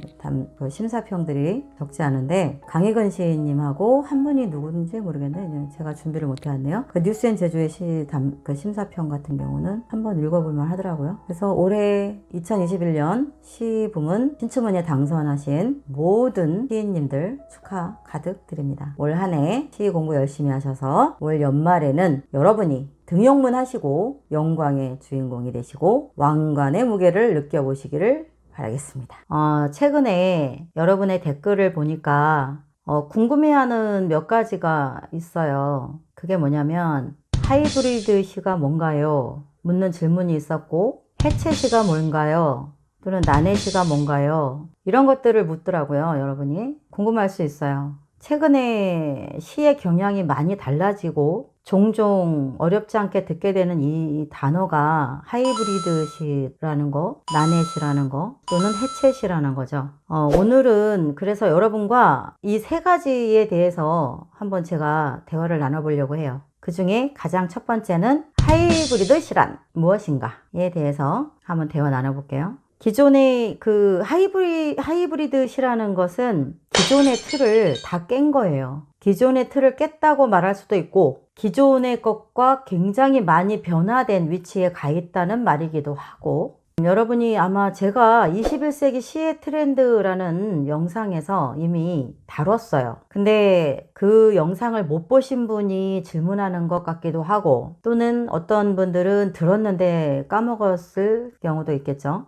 자, 하이브리드 시라는 것은 기존에 우리가 학교에서 달달달 외웠던, 그리고 익혔던 다소 고전적이고 정형화된 그런 형식을 벗어난 시가 하이브리드 시라고 봐도 돼요. 과거에 우리가 익혔던 시의 그 경향은 대개가 인간의 정서, 아름다움 또는 부드러움에 복무했던 소극적이고 소녀 같은 고운 언어의 기법들, 그런 예쁜 언어들의 집합체였던 그런 시의 매너리즘을 하이브리드 시는 과감히 벗어났어요. 울타리를 뛰어넘었죠. 담장 안에서 획일적이고 고정적이고 발상이나 접근면에서 어느 틀을 벗어나지 못하고 그 안에서 뱅뱅뱅 돌았던 그런 것들을 지금은 공중 뛰어넘었다고요. 밖으로 나갔어요. 그 틀을, 경계를 없애버렸죠. 그런 경우에서 과거에는 그 울타리 안에서만 계속 어떤 그 시가 될 만한 것들을 찾았다면, 지금은 완전히 울타리 밖에까지 들가, 내판, 젖, 건너편, 산, 시내, 도심지, 외곽 다 돌아다니면서 쓰는 다양한 것들을 수렴해서 시에 담는 것이 하이브리드 시라고 봐도 돼요. 즉, 최근에 주목받고 있는 그런 공모전 수상작들을 보면 여러분이 아마 바로 알 수 있을 거예요. 우리가 그동안에 시란 뭐다 라고 이야기하고 정의를 내릴 수 있었던 것, 암묵적으로 알고 모든 틀과 격식이 정해져 있었던 것, 그것을 다 넘어서 뛰어넘은 상태의 시들을 하이브리드 시라고 하는 거예요. 좀 더 구체적으로 말씀을 드린다면, 과거에는 그 시에 담는 것이 대개 인간의 내면이나 향토적인 그런 정서를 담는 것으로 표현도 굉장히 거의 획일화 되어 있죠. 그런데 지금은 시에 담기는 것들이 거의 안 된다라고 할 수 있는 것들이 없어요. 즉, 여러분이 시를 쓰면서 그 무엇을 시에 넣어도 누구도 거기에 야, 무슨 시가 이래? 시에 누가 이런 걸 넣어? 그렇게 얘기할 수 없다는 거죠. 굉장히 더 자유로워졌고, 굉장히 더 폭넓어졌고, 갇히지 않는 그런 범위로 나갔어요. 예를 들면 우리가 과거에는 시 속에 어떤 수학적 공식이라던가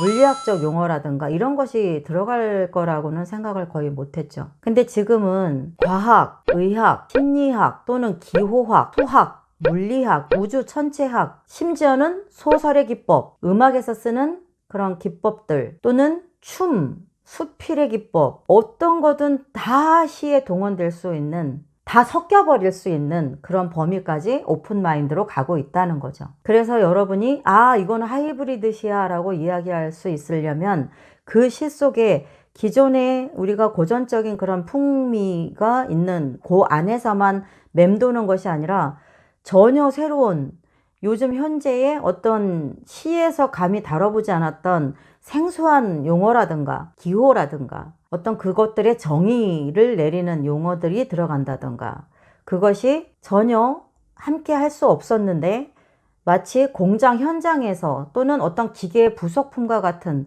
그런 용어들조차도 과감히 시 속에 들어가서 같이 버무려지고 어울려지는 것이 하이브리드 시라는 것입니다. 여러분이 현 시대에 살고 있지만 이 하이브리드 시를 아는 사람과 모르는 사람의 차이에 따라서 동시대를 살아도 그가 쓰는 문학은 하늘과 땅이 되는 시대가 왔다는 거죠. 아는 만큼 쓰는 것이죠. 그렇다면 여러분이 이 강의를 듣고 내 시를 한번 보세요. 나는 어디에 속해 있나? 현재를 살아감에 있어서 현재에 있음에도 불구하고 내 시는 최소한 6, 70년 전으로 돌아가서 그거가 시라고 알고 쓰고 있는지, 아니면 지금 현재 이렇게 가고 있구나, 그걸 이미 알고 여러분의 문장이 굉장히 모던하고 굉장히 도회시적인 또는 공업화되어 있는 또는 그걸 더 넘어서 있는 모든 기계 부품까지 물리학 용어까지 다 내가 시 속에서 주무르고 있는지, 그것을 여러분이 본다면 내가 어디에 있는지, 문학의 시대가, 여러분이 속해 있는 문학의 시대가 어디에 있는지를 알게 될 거예요. 그렇다면 우리가 이런 거 있죠. 지금 2021년인데 여러분 중에 20대가 살고 있는 2021년과 30대, 50대, 70대, 90대가 동시대인 2021년도를 살고 있지만 그들의 마인드가 또는 그들이 바라보고 있는 방향은 너무나 다양하고 너무나 다르죠. 90세 연령인 사람은 21세기 2021년을 살고 있지만 모든 그 과거나 추억이나 관습이나 언어 습성이나 그런 것들이 다 어디에 있어요? 굉장히 과거에 머물러 있거든요. 그런가 하면 동시대에 살고 있지만 여러분의 나이가 20대, 30대라면 최첨단 현재 이 시점에서 ing로 현재 진행형으로 같이 동행하고 있다는 거죠. 보폭이.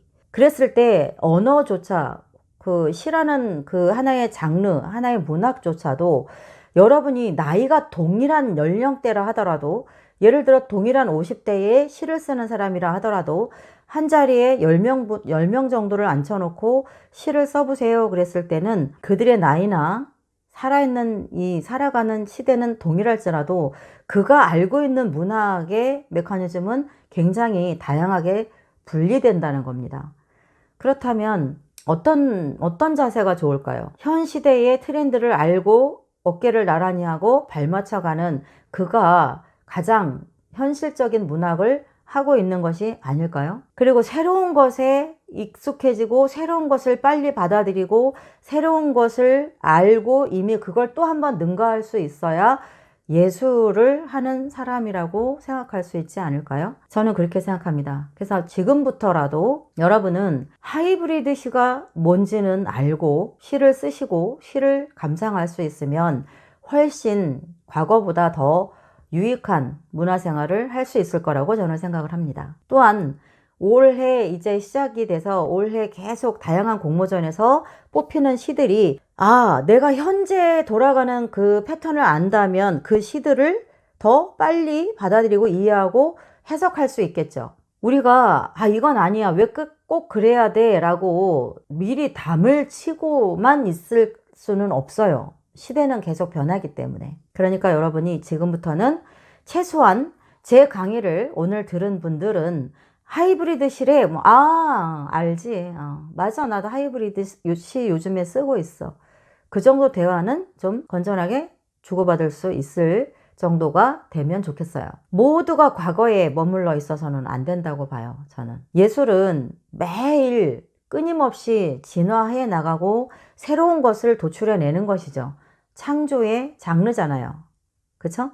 창조의 장르라면 어느 한 특정 지역, 특정 시대에 머물러서는 안 되는 거죠. 계속 끊임없이 정신의 한계, 새로운 영토를 발굴해 나가는 것이 예술가들이 특히 해야 하는 몫이기도 하죠. 저는 그렇게 생각합니다. 오늘 여러분께 설명해드린 하이브리드시 정확히 아시고 마음껏 누려보시기를 바라겠습니다. 다음에 만나요. 오늘도 지난번에 하이브리드시란 무엇인가에 이어서 해체시란 무엇인가 잠시 여러분께 말씀을 드리려고 합니다. 댓글을 잠깐 이야기할게요. 수다 떨게요. 1분만. 댓글을 보면 메일도 와요. 어떤 게 오냐면 작가님 왜 같은 얘기를 자꾸 반복하세요. 그냥 빨리빨리 좀 진도 좀 나가지. 그런 얘기가 있어요. 맞아요. 여러분 듣기에 어떤 땐 답답하죠. 제가 같은 이야기를 좀 반복하면서 가죠. 이게 직업병이에요. 저도 이제 그 문제를 알고 있어요. 그걸 고치려고 하는데 잘 안 되네요. 그래서 이제 많이 앞으로 더 고칠 거예요. 여러분이 듣기에 스피디하게 요점만 착착착착 짚으면서 가려고 해요. 근데 제가 이렇게 된 거가 이 유튜브는 반복 듣기가 가능한데 필드에서 제가 수업을 지도하다 보면 이 수업 시간이 지나면 그 제자분들이 다시 들을 기회가 없어요. 그런 경우가 많거든요. 그리고 과거에는 제가 고등부, 중고등부 아이들 논술 지도를 하고 고3 아이들 수능 언어 영역을 지도하고 그렇게 하다 보면 아이가 이해를 했는가 계속 확인하면서 설명을 하는 그런 습관이 있어요, 제가.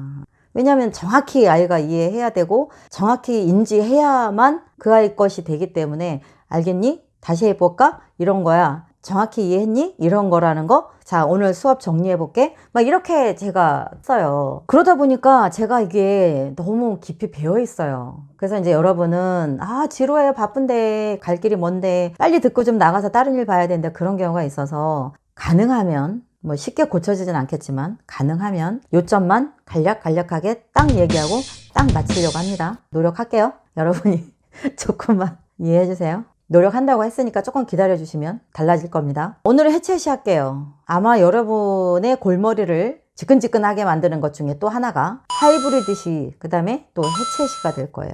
시가 갖는 그런 정형화된 틀을 깬 시를 해체시라고 해요. 간단하게 얘기하면 우리가 왜 늘 어떤 연을 나눴죠. 행을 나누고 연을 나누고 그런 것들 또는 문장에 우리에게 익숙하게 길들여진 어법 또는 정형화된 띄어쓰기를 우리가 감히 바꾼다? 이런 거는 생각을 못했을 겁니다. 그리고 현실적으로 학문적인 관점에서 국어학에서는 띄어쓰기가 정확히 지켜져야 되죠.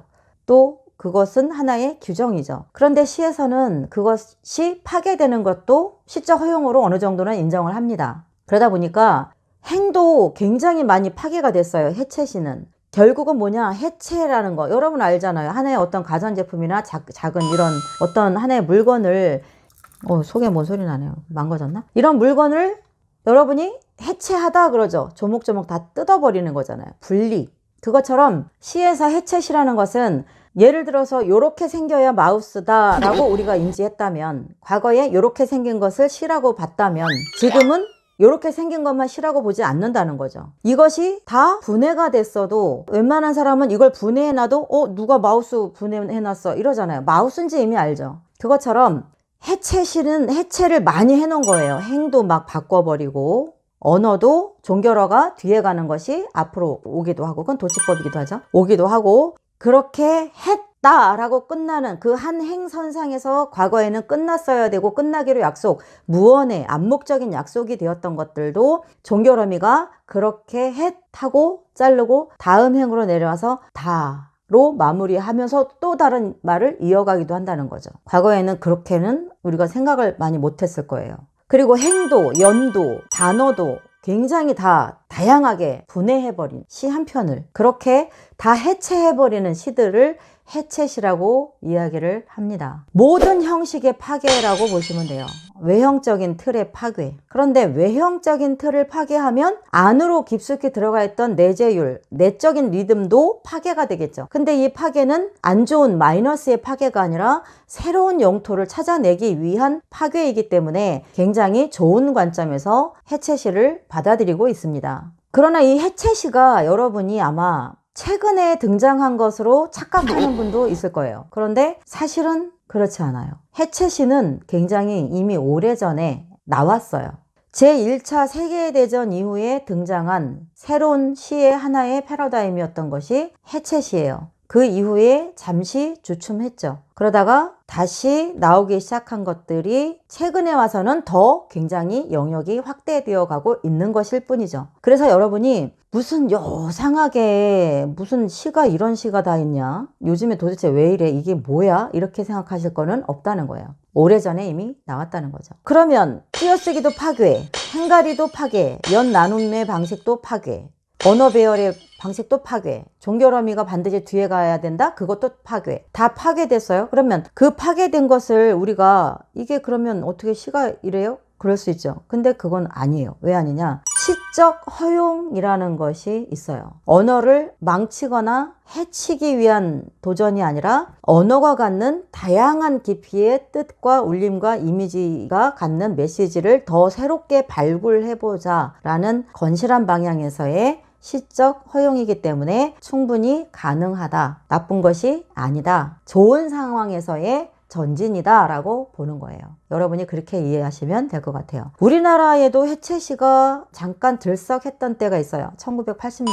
그때 박남철 시인이나 황지호 시인 같은 그런 적지 않은 시인들이 시도를 했었죠. 해채시를. 그리고 우리 문학에서도 잠시 뜸하다가 최근 들어서 최근에 얼마 안 됐어요. 많이. 한 5년, 7년? 멀리 잡아야 10년? 10년, 7년 그쯤부터 부각이 나타나고 수면 위로 올라오기 시작한 것이 해채시죠. 이제부터는 한동안 하이브리드 시와 해채시가 굉장히 대거 활약하게 될 겁니다. 그러면 여러분도 시도를 좀 다양하게 해보는 것이 현 흐름에 함께 맞서서 같이 마주하고 가는 그런 패턴이 될 거예요. 우리가 이런 거 있죠. 변화를 두려워하거나 변화를 거부하거나 터부시하는 것이 나를 위해서도 결코 좋지 않다. 그 속에서 우리가 이 시대, 이 환경, 이 문화, 이 습성, 이 전체의 풍경을 벗어나서 정말로 모든 이런 그 디지털 기계화가 된 이 장악된 이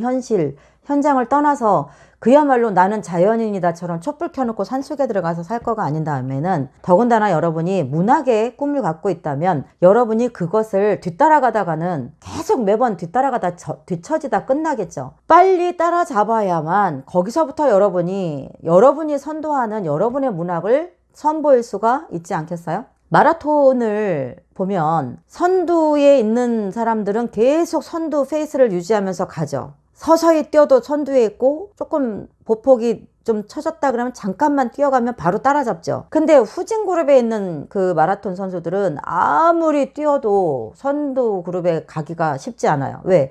그 사이가 너무나 벌어지면 어느 정도 벌어졌을 때는 따라잡을 수 있지만 너무 벌어지고 나면 갈 수가 없습니다. 동일하게 다들 체력이 지쳐있는 상태이긴 하지만 그 일정 부분을 자기의 모든 에너지를 뽑아 올려서 뛰고 나면 도달은 할 수 있지만 바로 또 뒤처지죠. 왜요? 내게 있는 에너지가 고갈돼 버렸기 때문에 그렇죠. 그러니까 여러분이 지금 이게 뭔 시가 이래, 무슨 하이브리드는 무슨 하이브리드야, 난 옛날 시가 좋아, 그걸 감상할 분들이라면 그렇게 가도 돼요. 그러나 내가 현대의 이 문학에 들어가서 같이 뭔가를 끌고 가거나 견인하고 싶다면 빨리 따라잡으셔야죠. 빨리 따라잡고, 따라잡지 못한다면 최소한 템포를 같이라도 가야죠. 알고 가야죠. 그리고 내가 어디로 가고 있는지를 알고 가야 길을 잃지 않겠죠. 그 속에서 또 새로운 것을 찾아내더라도 그렇겠죠. 지난번에 하이브리드 시 제가 설명드렸고, 오늘은 해채시에 대해서 여러분과 함께 대화 나눠봤습니다. 다음 시간에는 난해시에 대해서 제가 여러분께 잠깐 말씀을 드리고, 그 다음 차수부터는 소설 창작 본격 강의를 시작하겠습니다. 여러분 안녕하세요. 잘 지내셨어요? 지난 시간에 이어서 지난 시간에 하이브리드 시가 뭔지 알아봤고 해채시가 뭔지 알아봤죠? 이번 시간에는 난해시에 대해서 한번 여러분과 대화를 나눠보려고 해요. 난해시는 일반인이 읽으면 다소 이해가 어려운 것들을 난해시라고 하죠. 요즘 이제 갈수록 난해시도 지난번 해체시와 같이 자주 등장을 하고 있습니다. 그러다 보니까 이렇게 물어요. 선생님, 요즘 공모전 당선되는 시들 왜 이래요? 이렇게 물어요. 시가 이상해요. 뭔 말인지도 하나도 못 알아듣겠어요. 아니, 시가 왜 꼭 이래야 돼요? 이런 질문들을 종종 들어요. 최근뿐 아니라 과거에도 난해시는 있었어요. 여러분이 아시는 분은 아실 거예요. 이상항 시인의 오감도 같은 경우도 굉장히 난해시에 속하죠. 얼마나 그 당시에도 그 이상의 오감도가 문제였냐면 그때 당시에 신문에 연재되었는데 독자들이 굉장히 강력히 항의를 했대요. 이게 시냐고, 이게 무슨 시냐고, 이것도 시냐고, 이걸 신문에다 올리냐고 신문사로 전화가 왔었대요. 빗발치고. 그래서 당분간 연재를 워낙 뭐 빗발치고 하니까요. 당분간 중지했다는 얘기가 있어요. 그런데 우리가 생각해 봐야 될 게 있어요. 난해시는 나쁠까? 난해시는 나쁠까요? 이해 못하게 엉터리로 써놨으니까 아, 난해시는 시도 아닐까요? 어떻게 생각하세요, 여러분? 그건 아니에요.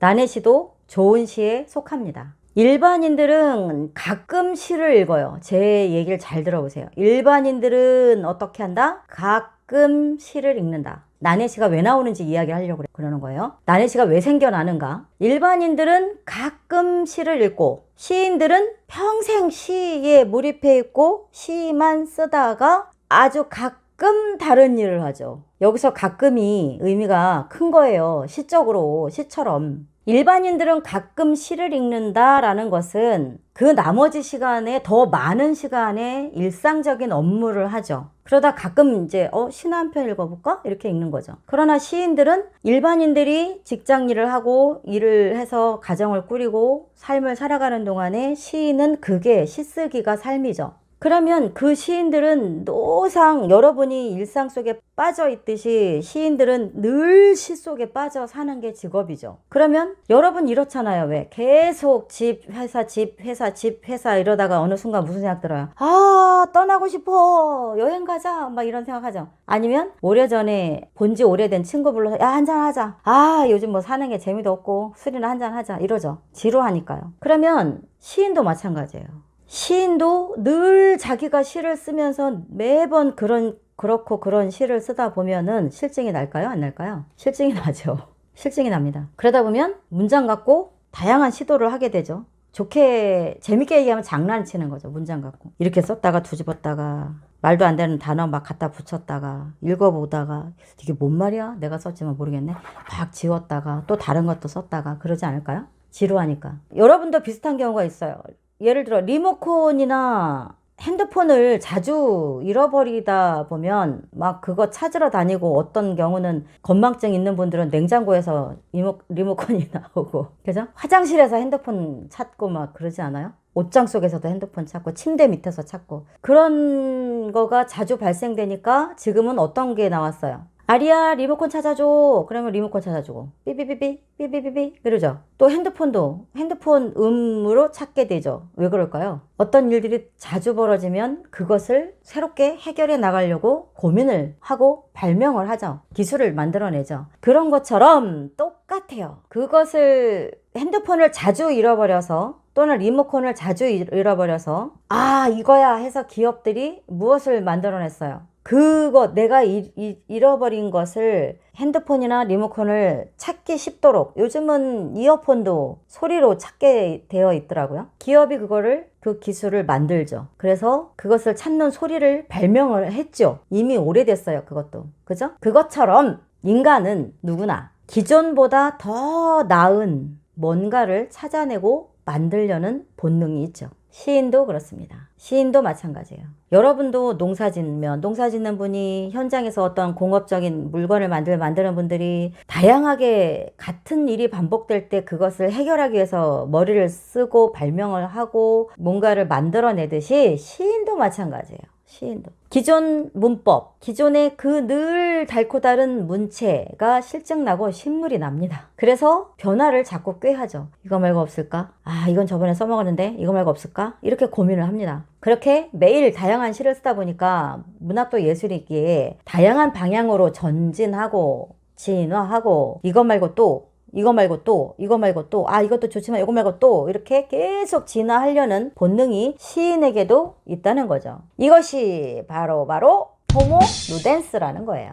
뭐야? 호모 루덴스. 유희를 찾고 놀이를 찾고 뭔가 새로운 즐거움, 새로운 쾌락을 찾는 인간 본연의 본능이 시인에게도 있다는 거죠. 그래서 인간은 유희 추구의 본능이 있기 때문에 이런 난해시를 쓰게 되는 것이지, 너희가 해석 못할 걸 한번 해봐, 해석 못하게 써버릴 거야, 이렇게 해서 난해시가 나오는 거는 아니에요. 여러분의 동맥경화나 고혈압을 더 부추기려고 난해시를 쓰는 것은 아니라는 거죠.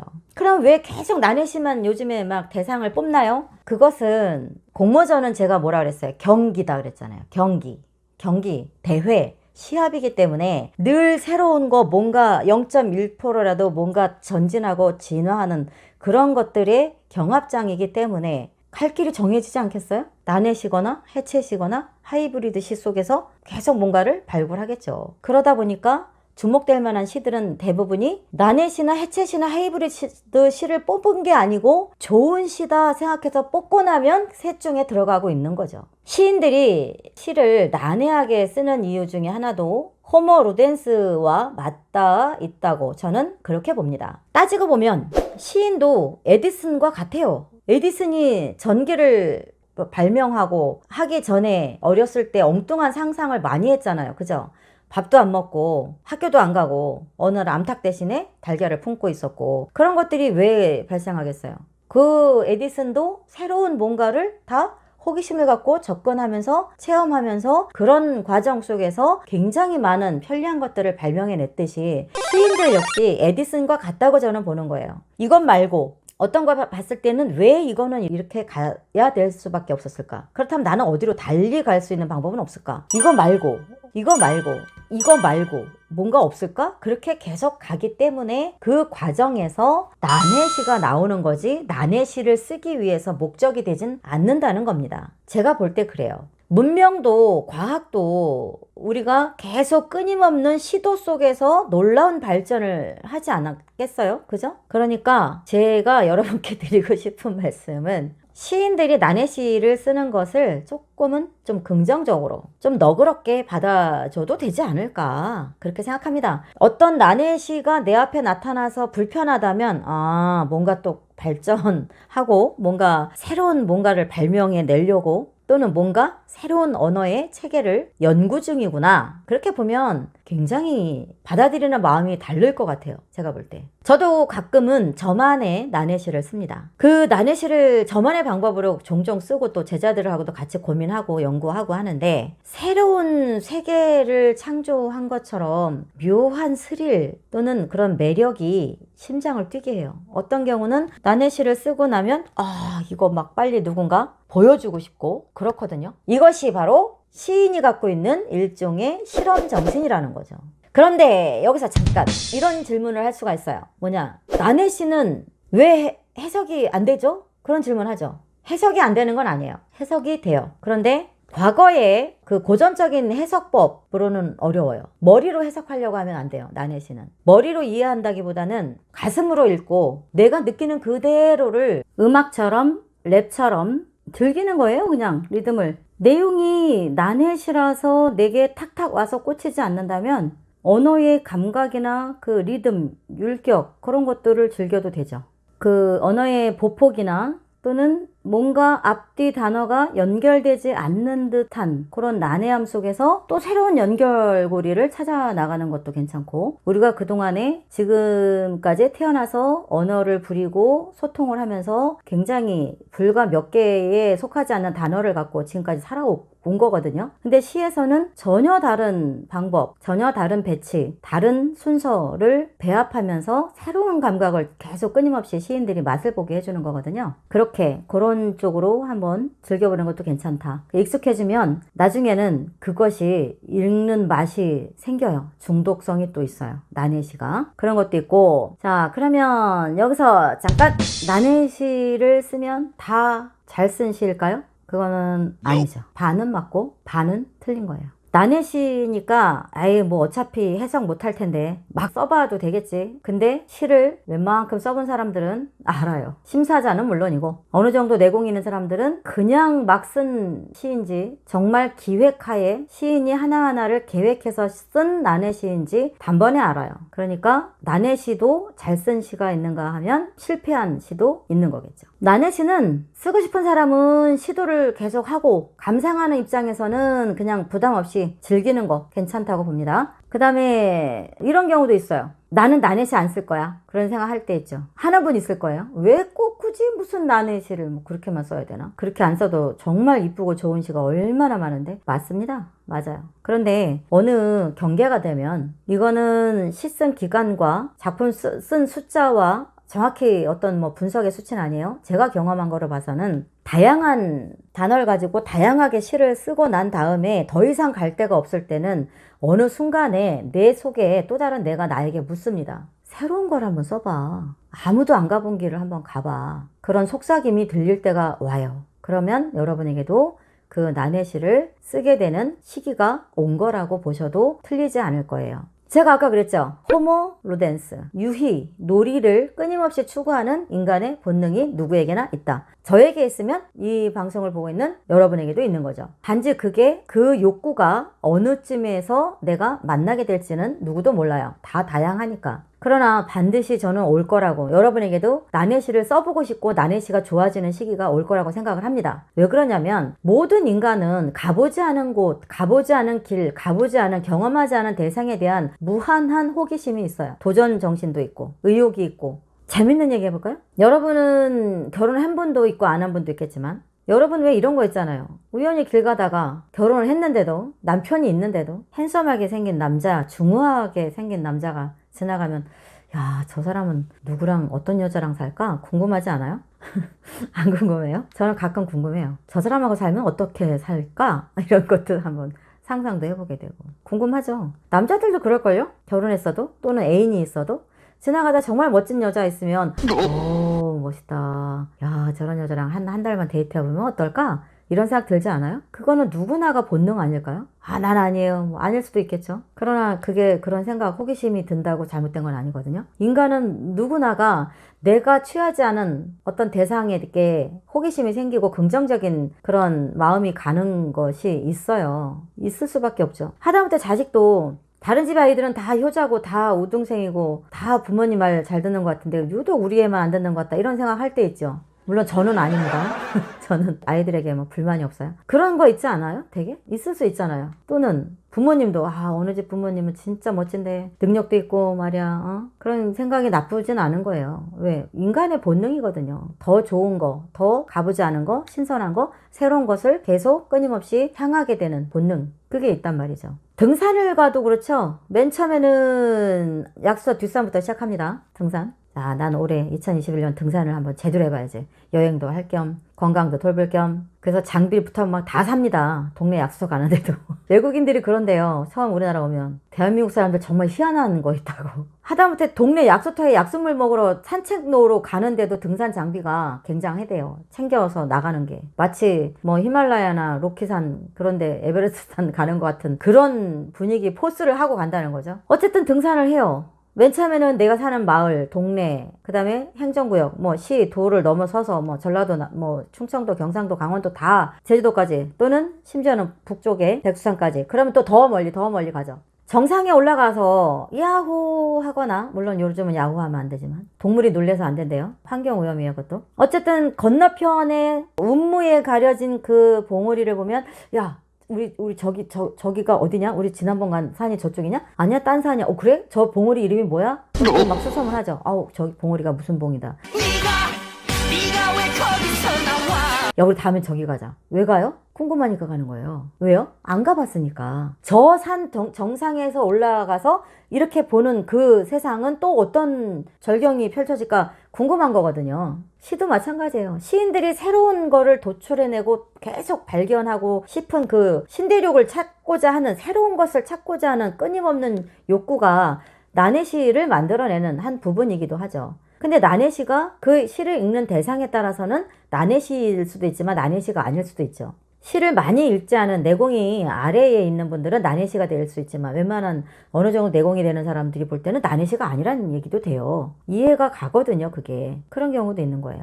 결국은 여러분이 앞으로는, 지금까지는 몰라도 앞으로는 난해시를 대할 때 좀 긍정적으로 좋은 마음으로 대했으면 좋겠어요. 왜냐면 여러분도 꼭 그쪽을 가서 시를 많이 쓰는 분들은 꼭 반드시는 한 번은 갔다 오게 돼요. 난해시를 쓸 수밖에 없어요. 새로운 길을 찾다가 난해시가 되는 것이지, 난해시가 목적이 돼서 처음부터 난해시를 쓰기 위해서 쓰는 사람은 없거든요. 이것 말고 없을까? 또 없을까? 이렇게 가면서 계계에 따라서는 누군가에게는 난해시가 되는 거죠. 그러나 난해시가 나쁜 건 아니라는 얘기예요. 제가 아까 말씀드렸잖아요. 에디슨과 시인은 같은 급이다. 에디슨과 예술가 마찬가지예요. 과학자, 예술가 마찬가지예요. 과학자도 계속 찾아내지 않은 새로운 뭔가, 그 아주 작은 미세한 세계를 찾든 거대한 세계를 찾든 계속 찾고 연구하듯이, 시인은 또는 소설가는, 수필가는 계속 새로운 언어체계, 언어의 조합체, 언어의 메시지, 울림체, 상징체, 의미체를 계속 발굴해내고자 하는 욕구에 충실하다 보니까 그렇게 되는 거거든요. 그러니까 여러분이 앞으로는 한번 생각해보세요. 계속 매년 엄청난 몇만 권대의 시집들이 나온다고 쳤을 때 그 시집들이 다 거기서 거기다? 그럼 여러분이 읽는 맛이 많이 떨어지죠. 골라먹는 맛이 없잖아요. 새로운 것이 없고. 그런데 갈수록 다양한 어법, 다양한 어투, 울림, 조합체, 언어체계, 막 새로운, 이렇게도 시를 쓸 수 있나? 이런 호기심을 유발시키는 다양한 언어들이, 시집들이 각각의 다채로운 색깔을 띠고 찍어져 나온다.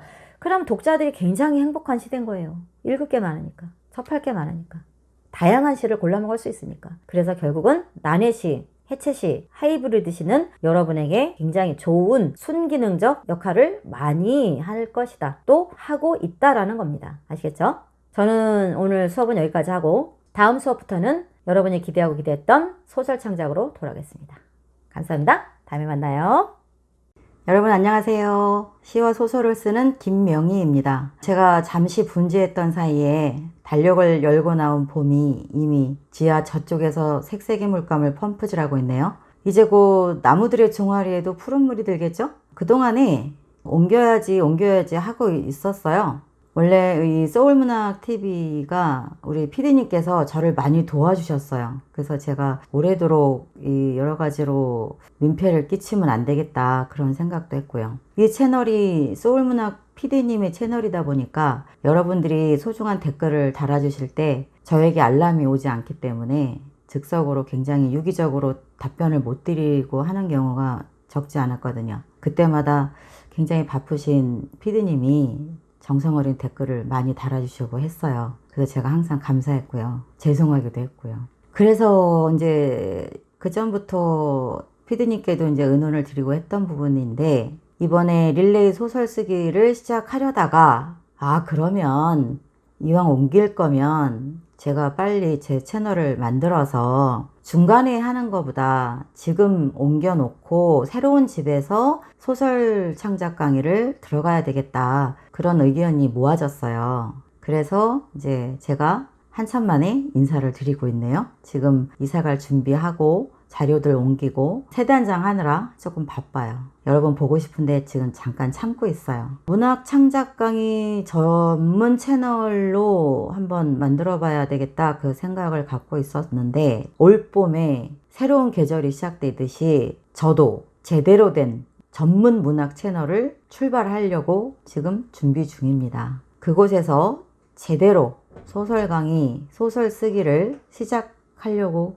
합니다. 그곳에서 김명희 문학TV라는 새로운 이름으로 여러분과 문학 창작에 대해서 같이 공부해 보려고 합니다. 그동안 함께했던 소울문학과 피디님께 감사드립니다. 앞으로 우리 소울문학은 문학계 소식과 책에 관한 내용을 다루는 그런 채널로 예쁘게 또 단장이 될 거예요. 저희 김명희 문학TV는 문학 강의 전문 채널로 운영하려고 해요. 문학지망생분들의 좋은 정보를 제가 앞으로 좀 더 본격적으로, 더 신중하고 심도 있게 자료를 준비해서 여러분께 나눠드리려고 합니다. 김명희 문학TV가 내부 정리를 다 마치면 3월 28일부터 본격적으로 시, 소설, 수필, 책 쓰기 자서전 쓰기까지 창작 전문 강의로 알차게 채워가려고 해요. 요 아래에 김명희 문학 TV나 동그란 로고 있죠? 예, 로고를 클릭하면 저의 채널로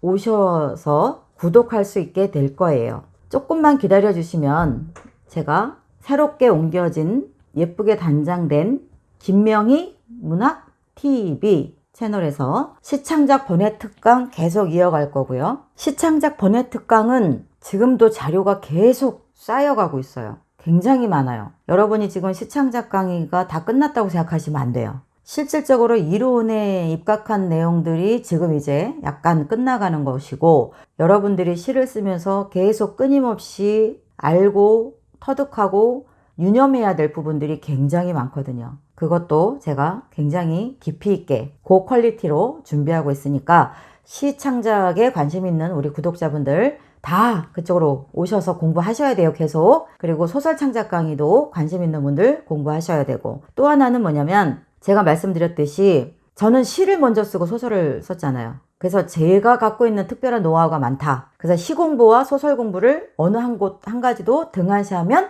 안 된다. 제가 많이 말씀드렸죠. 잊으시면 안 돼요, 여러분. 그 모든 노하우를 제가 김명희 문학TV에서 다시 하나하나 여러분에게 꺼내서 섭취할 수 있도록 준비할 거예요. 그 다음에 소설 창작 강의는 이제 본격적으로 김명희 문학TV에서 시작이 될 거고요. 3월 28일 날. 그리고 여러분, 소울문학TV 앞으로도 많이 응원해 주세요. 저도 놀러오고 댓글 달고 할 거거든요. 저는 문학 창작 강의 전문 채널로 옮겨서 만들어가는 것이고, 소울문학은 문학지망생들에게 다양한 문학 정보를 나눔할 수 있도록 준비하는 거예요. 이제 정확한 전문성을 조금 나눠서 원 자체의 색깔을 좀 더 강하게 깔끔하게 만들어 가보자 피디님과 의논한 결과이거든요. 자, 여러분, 앞으로 김명희 문학TV가 여러분의 문학 인생을 책임져 드리고, 여러분의 손을 꼭 붙잡고 여러분의 문학이 여러분의 삶 깊숙이 자리하도록 제가 책임지겠습니다.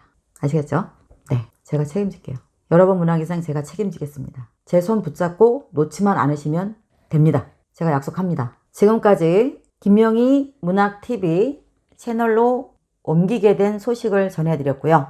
3월 28일 날 새로운 첫 강의가 시작되니까 여러분들 모두 이 영상을 보시는 대로 김명희 문학TV로 들어오셔서 구독, 알람 설정 미리미리 해 두시기 바랄게요. 그래야 첫 강의부터 바로 여러분이 따라올 수 있어요. 아시겠죠? 김명희 문학TV는 검색해서 들어오셔도 되고, 제 아래에 김명희 문학TV라는 글자나 동그란 로고를 클릭하면 들어올 수 있습니다. 아시겠죠?